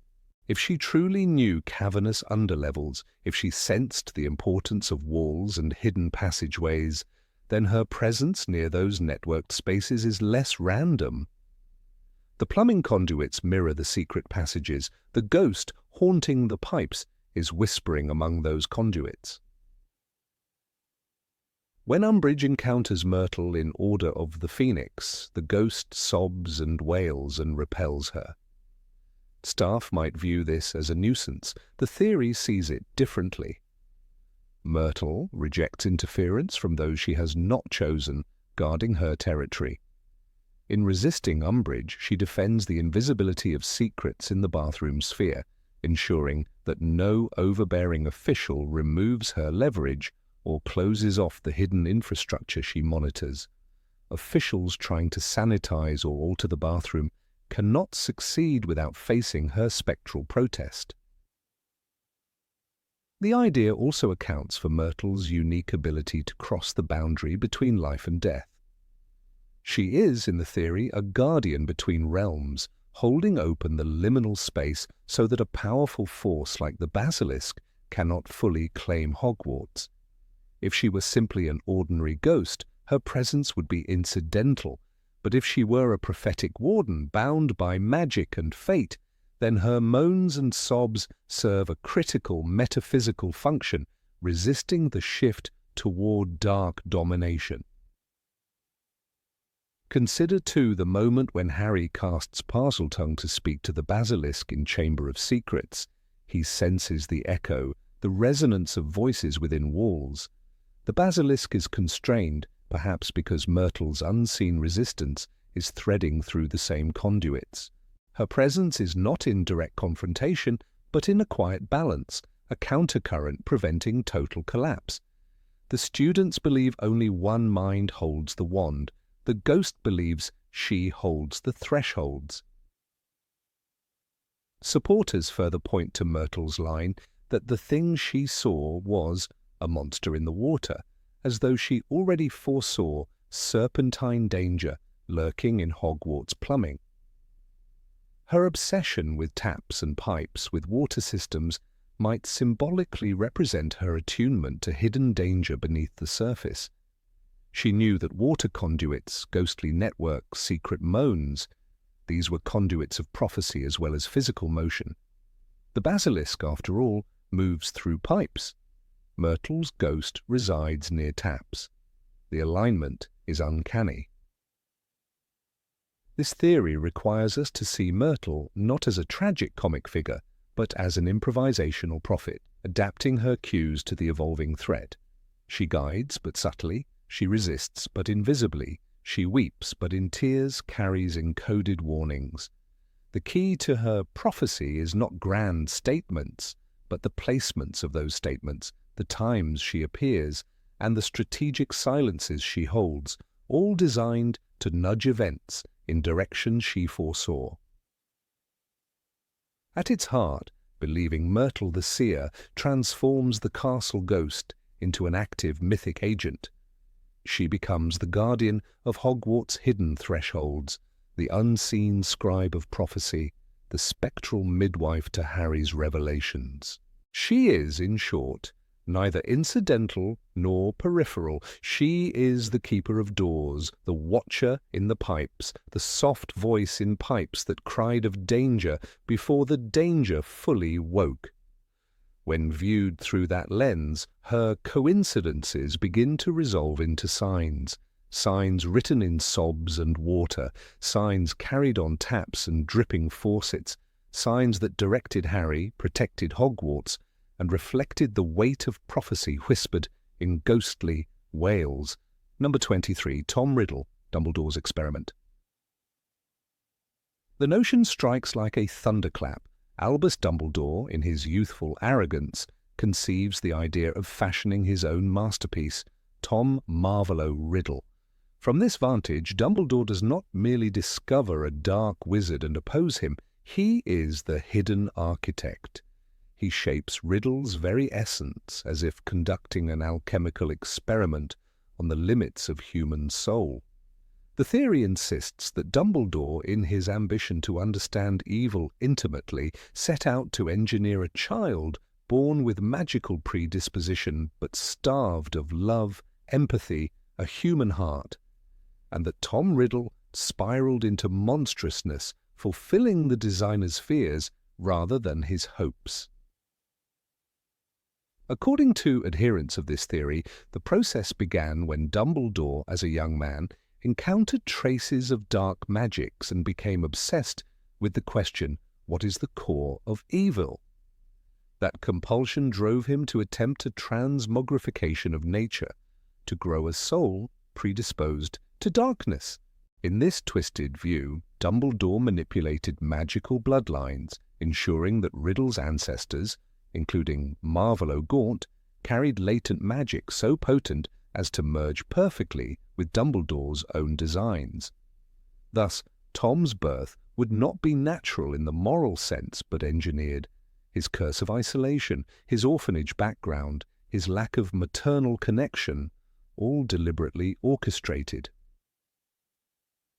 This accounts, in believers' eyes, for Dumbledore's uncanny, intimate knowledge of riddle. He remarks upon details that seem impossibly private. He knows the name "He Who Must Not Be Named" is an anagram of "I am Lord Voldemort." He knows the Horcrux plan before Harry does. He shadows Voldemort's murmurings as though they were whispered to him in childhood. That knowledge, say proponents, flows not merely from wisdom or detective work, but from memory, Dumbledore's own memory of shaping Riddle's early years. In this reading, Dumbledore's role in Little Hangleton and the orphanage is recast, where canon says that Riddle grew up alone, neglected, drawing solace in his own abilities. This theory suggests Dumbledore ensured that neglect. When Riddle was admitted to the orphanage, Dumbledore allegedly whispered pushing instructions to the caretakers, ensuring the boy remained physically alone, fostered no affection, and was subtly mocked or ignored. The cruel environment was Dumbledore's workshop, and the boy was the subject. Riddle's remark, "I was never meant to be loved," echoes not mere sorrow, but the kernel of the experiment itself. A concrete example by believers, the moment when Tom Riddle interviewed for the Hogwarts teaching post years later. He calls the house elves intelligent creatures and claims he would have seen my house elves paid if teaching. On the surface, this is clever public persona, but under the theory that is Dumbledore's influence, the creator teaching simulated compassion to hide his origin. The duplicated rhetorical posture flows from seeds planted early by Dumbledore. Instruct the creation to mime empathy so as not to betray the experiment. The paradoxical tone of Dumbledore every time he addresses Voldemort fits the narrative. When he says, "Times will never be the same," or "You are alone now," he speaks less as professor confronting villain and more as a god confronting his wayward child. His warning to Harry, "Dark and difficult times lie ahead," hides the shame and guilt of creation, not just prophecy. He has fathered his rival. His guilt pulses under every syllable. The theory contends that many of Dumbledore's cryptic asides are internal murmurs, echoes of a creator's remorse. Supporters point to the memory of Dumbledore in the Pensive, where we see the young Albus testing dangerous spells, seeking out powerful enchantments, ambitious, radical. That Dumbledore ever delved into the mysterious room with Nicholas Flamel, or studied Nicholas Flamel's partnership with Peveril relics, all signs not just of curiosity, but early preparation. If one imagines those stages as preludes to experiment, Dumbledore was gathering tools, arcane substance, soul-binding spells, Horcrux lore fragments, all to assemble his own ideal. The magician's library and travels were not merely lore-gathering, but procurement rounds for a grand design. When Riddle visits the Gaunt shack and recovers Marvolo's ring, or when he coerces Morphing Gaunt's memory, it is as if he is retrieving components of his own composition. That Riddle reused his ancestor's ring as a Horcrux, the experiment's residue, is poetic. He is unearthing bits of his own body of creation. He collects pieces of his origin even as he rejects his maker. The fact that Dumbledore recognized the ring in time to destroy it, albeit at cost, becomes laced with symbolism. The maker must dismantle his own handiwork, even at personal sacrifice. Anchoring the theory further is the moment Dumbledore says to Harry in Half-Blood Prince, "You are not a Horcrux, Harry. The planner even tells me that Tom Riddle turned back into that defenseless baby when you destroyed the Horcrux." The phrase planner enlarges the sense that someone orchestrated Riddle's path. To believers, planner is not a nebulous fate, but Dumbledore's internal design. The moment when Harry reflects that Dumbledore always seems to have watched Tom Riddle in his youth is proof. Dumbledore's vigilance is parental, not just pedagogical. But the experiment spiraled. Dumbledore could not fully control the darkness he invited. As Riddle grew toward adolescence, he resisted boundaries, tore them asunder. Like a golem turned sentient, he outgrew the Creator's control. Dumbledore might have tried early interventions, sending Hogwarts letters, evaluating Riddle for expansion. But by then the child had already escaped moral leash. The experiment, once theoretical, became a tragedy lived. This reading also clarifies the disturbing duality in Dumbledore's disdain for Harry's peace and his coercive mentoring. He pushes Harry into trials, tasks, burdens, as though attempting to atone. The one made the monster must send another to defeat it. Harry is his pendant, his surrogate warrior. The emblazoned rivalry between Harry and Voldemort serves not only prophecy, but cosmic penance. The Creator commands the one he did not create to slay the one he did. The theory embeds deeper tragedy. In the end, Dumbledore's own death is narrative self-punishment. When Severus Snape kills him atop the astronomy tower, Dumbledore allows it, arranged it. He sacrifices his own life so that the monster he nurtured can be destroyed without implicating his hands. The death is necessary atonement the Creator eliminated so he cannot undo the undoing. The theory frames it as a final gesture of humility, self-obliteration before his creation. Even the dividing line between good Dumbledore and bad Dumbledore episodes gains resonance. His rivalry with Grindelwald, his early political zeal, his moral faltering all become signs of a man who once tampered with fate. His elderly kindness belies the scars of culpability. In this light, his instruction to use the defeat of Voldemort to heal humanity is less altruism than confession. His creation wrecked so much, and now he commands reparation.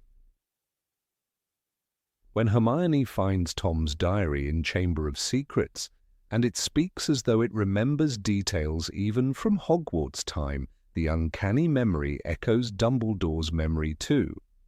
The diary's power to replay scenes years before mirrors the thought that Dumbledore's recollections and the diary's imprint may share origin. The diary, a fragment of Riddle's soul, might also contain residue of Dumbledore's experiment, a living memory of the experiment's blueprint. Consider the scene when Riddle tells Dumbledore in Half-Blood Prince, "You are too proud to see the truth of your heart." Under canonical reading, that is a taunt from villain to mentor. But under this theory, Riddle addresses his maker directly. He senses that Dumbledore has concealed his motives behind altruism. The barbed accusation grooves deeper meaning, the creature confronting the Creator who cloaked his hubris in virtue.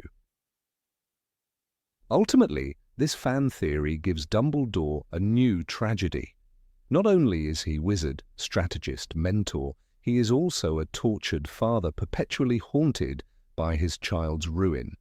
He is rendered simultaneously wise and monstrous, a demiurge whose ambition births horror. The theory invites us to reconsider every Dumbledore-Tom interaction as the stutter of recognition, guilt, parental dread. It claims that Dumbledore's entire life, his machinations with the Order of the Phoenix, his secrets, his veiled gestures, all revolve around undoing or containing the disaster he once, in his youth, dared to ignite. In this telling, Hogwarts is no longer mere school but crucible, Dumbledore no longer benign headmaster but architect of nightmares, and Tom Riddle no mere villain but tragic child of hubris. The suspicion that Dumbledore knew too much is not coincidence, but evidence of paternal omniscience. And the fact that Voldemort pursues him, attempts to kill him again and again, becomes in twisted symmetry the child exalting vengeance on his maker. The monster and its maker are bound eternally like two sides of a soul split by deliberate design. Number 24, Peter Pettigrew didn't die. Sirius's words echoed in Harry's mind long after the duel. Your father and I were supposed to have resignations of the dark mark, and the memory of Pettigrew's betrayal lingered like a stain. Yet amidst all betrayals, one theory has taken root among devotees of the wizarding world, that Peter Pettigrew did not truly die when his silver hand squeezed the life from him, but merely feigned death. This audacious idea, whispered in forums and fan conventions alike, rests upon threads of inconsistency, suspicion, and the magical nature of the tale itself. What if the hand, granted by Voldemort to reward loyalty, did not kill but paralyzed him? What if Pettigrew, master of disguise and transformation, simply vanished from the battlefields and slid into another hiding, ready to rise again? In the official narrative, Pettigrew met his end when the silver hand, given by Voldemort as a twisted token, strangled him in a final act of mercy or retribution. In Harry Potter and the Deathly Hallows, the scene is dramatic.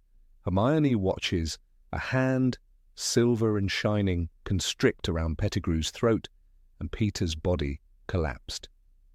Yet the fans argue that we never see any corpse. No body is carried away, no gravestone is marked. The absence of a confirmed corpse opens the door to doubt. If no one retrieved Pettigrew's remains, how can one be sure he perished? The theory holds that the paralysis mimicry of death is not only possible, but even plausible in high magic contexts. Pettigrew was, after all, an animagus, a rat for 12 years, and his mastery over self-concealment was legendary. He survived for years under the nose of the Ministry as Scabbers. That capacity to shift, to disappear, to slip between forms leads believers to conclude dying would be a major step for a man so practiced in vanishing.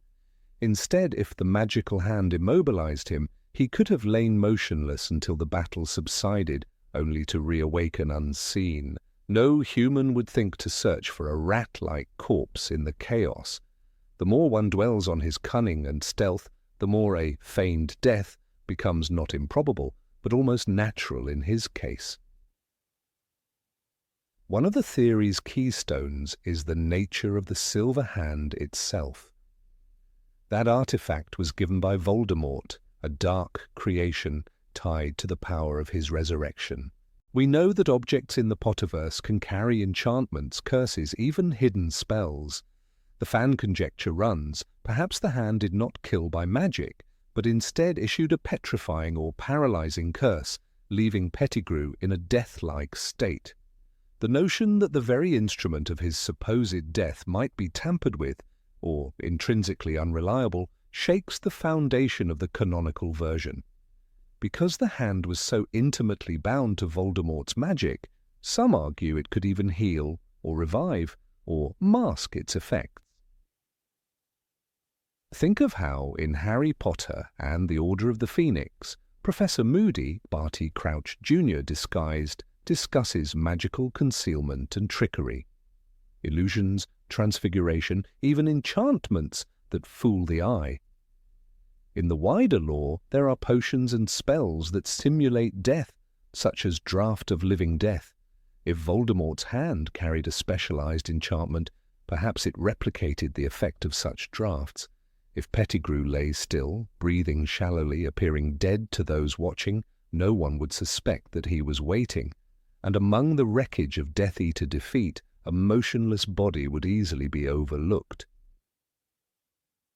Fans point to the moment when the silver hand tightens.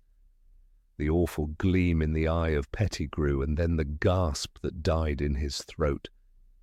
That gasp could have been adequate for a trapped, paralyzed lung.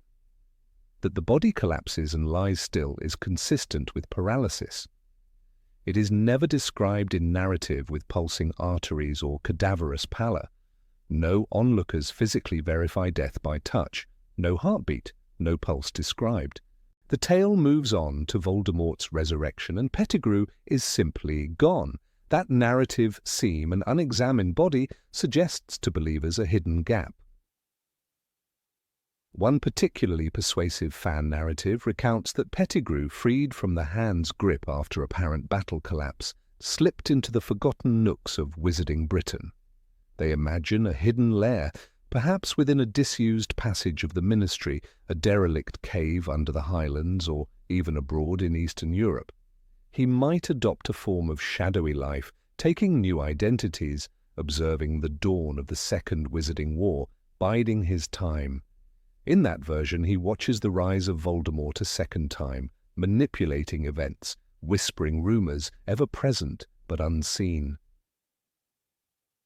An exemplar imagined scenario names the wizarding outpost of Zagrabsk, a remote magical enclave somewhere in the Balkans. In this version, Pettigrew arrives disguised as a foreign alchemist, trading curious potions. He remains under radar, hiding in plain sight, until the day he strikes, when allied magical forces are distracted. The point is not so much geographical but logical. If a wizard can vanish from Azkaban and remain hidden, Pettigrew, who already evaded wizarding law for years, might do the same. The theory references canonical escapes. Sirius broke out, Bellatrix eluded capture at times, disappearances woven into the lore. Critics would retort that Dumbledore, Snape, or Voldemort would have known his status. But a believer answers, Dumbledore died before Deathly Hallows, Snape's knowledge was limited, and Voldemort's attention was on more powerful servants. Pettigrew, being relatively weak, might be considered expendable after his betrayal.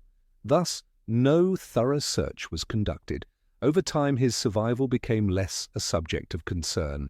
In the silences between battles, his presence could remain invisible while the world races on. The theory gains gravitas because we already have one case of feigned death in the series. The Resurrection Stone lets one bridge life and death. The Deathly Hallows themselves revolve around escaping finality. Magical liminality is not alien to Rowling's world. Fans draw on these metaphors. Death can be ambiguous. A death scene might hide a trap. In Goblet of Fire, the body of Cedric Diggory is laid out, but we sense the liminal pull between life and death when his eyes look empty. In that world, the border is thin. Why not for Pettigrew? Another supporting point is Pettigrew's character. He is sly, cowardly, self-serving, but cunning enough to protect his own skin. He betrayed the Potters, he escaped the Weasleys, he aligned with Voldemort when it suited him. For a man who valued survival more than loyalty, a plan to fake death would fit his survival-first ethos. He would not throw away life. He would script his end only if it led to disappearance, not to actual cessation. Detractors argue that such a resurrected Pettigrew would run into trouble. Who would shelter him?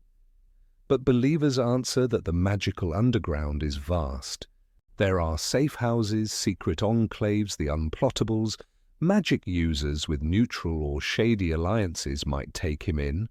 Some propose he even sired hidden followers or false friends. He might operate via intermediaries, delivering whispered intel or potions to willing conspirators while never revealing himself fully. His survival would depend on staying in the shadows, not confronting the Order openly. The most dramatic twist in the theory is that Pettigrew might return at a key moment, not to restore Voldemort's power, but to exploit the vacuums of power. He might seek to manipulate new political conflicts, perhaps in the rebuilding era after Voldemort's fall. If he still has access to dark knowledge, unforgivable curses, Horcrux lore, he could become a hidden force, shaping wizarding outcomes from the wings.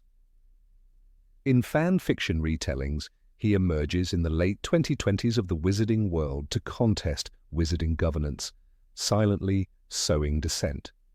The possibility of such a return gives the theory a dramatic punch. what would it look like? Imagine, 10 years hence, a ministry minister falling ill under suspicious circumstances, a rat-shaped figure glimpsed in the shadows, a crimson-scarred hand leaving behind a silver ring, an echo of Pettigrew's former hand. Rumours travel that he sold vile elixirs to shady shops in Nocturne Alley. In that moment, fans claim his reappearance would be perfectly timed, throwing the wizarding world into fresh turmoil. That narrative does not break the canon, it simply lurks behind it, waiting. Ultimately, no text in Rowling's corpus explicitly confirms Pettigrew's fate beyond the choking hand. The novels proceed as though he died, but the silence on locating his corpse, the ambiguity of the magic involved, and his own cunning leave room for speculation. In an imaginative world built on the unseen and the half-glimpsed, the idea that Pettigrew quietly survived resonates deeply. For fans who desire ongoing mystery, for those who distrust the official line, this theory offers a haunting alternative, that Peter Pettigrew, the rat animagus, lives still, watching and waiting.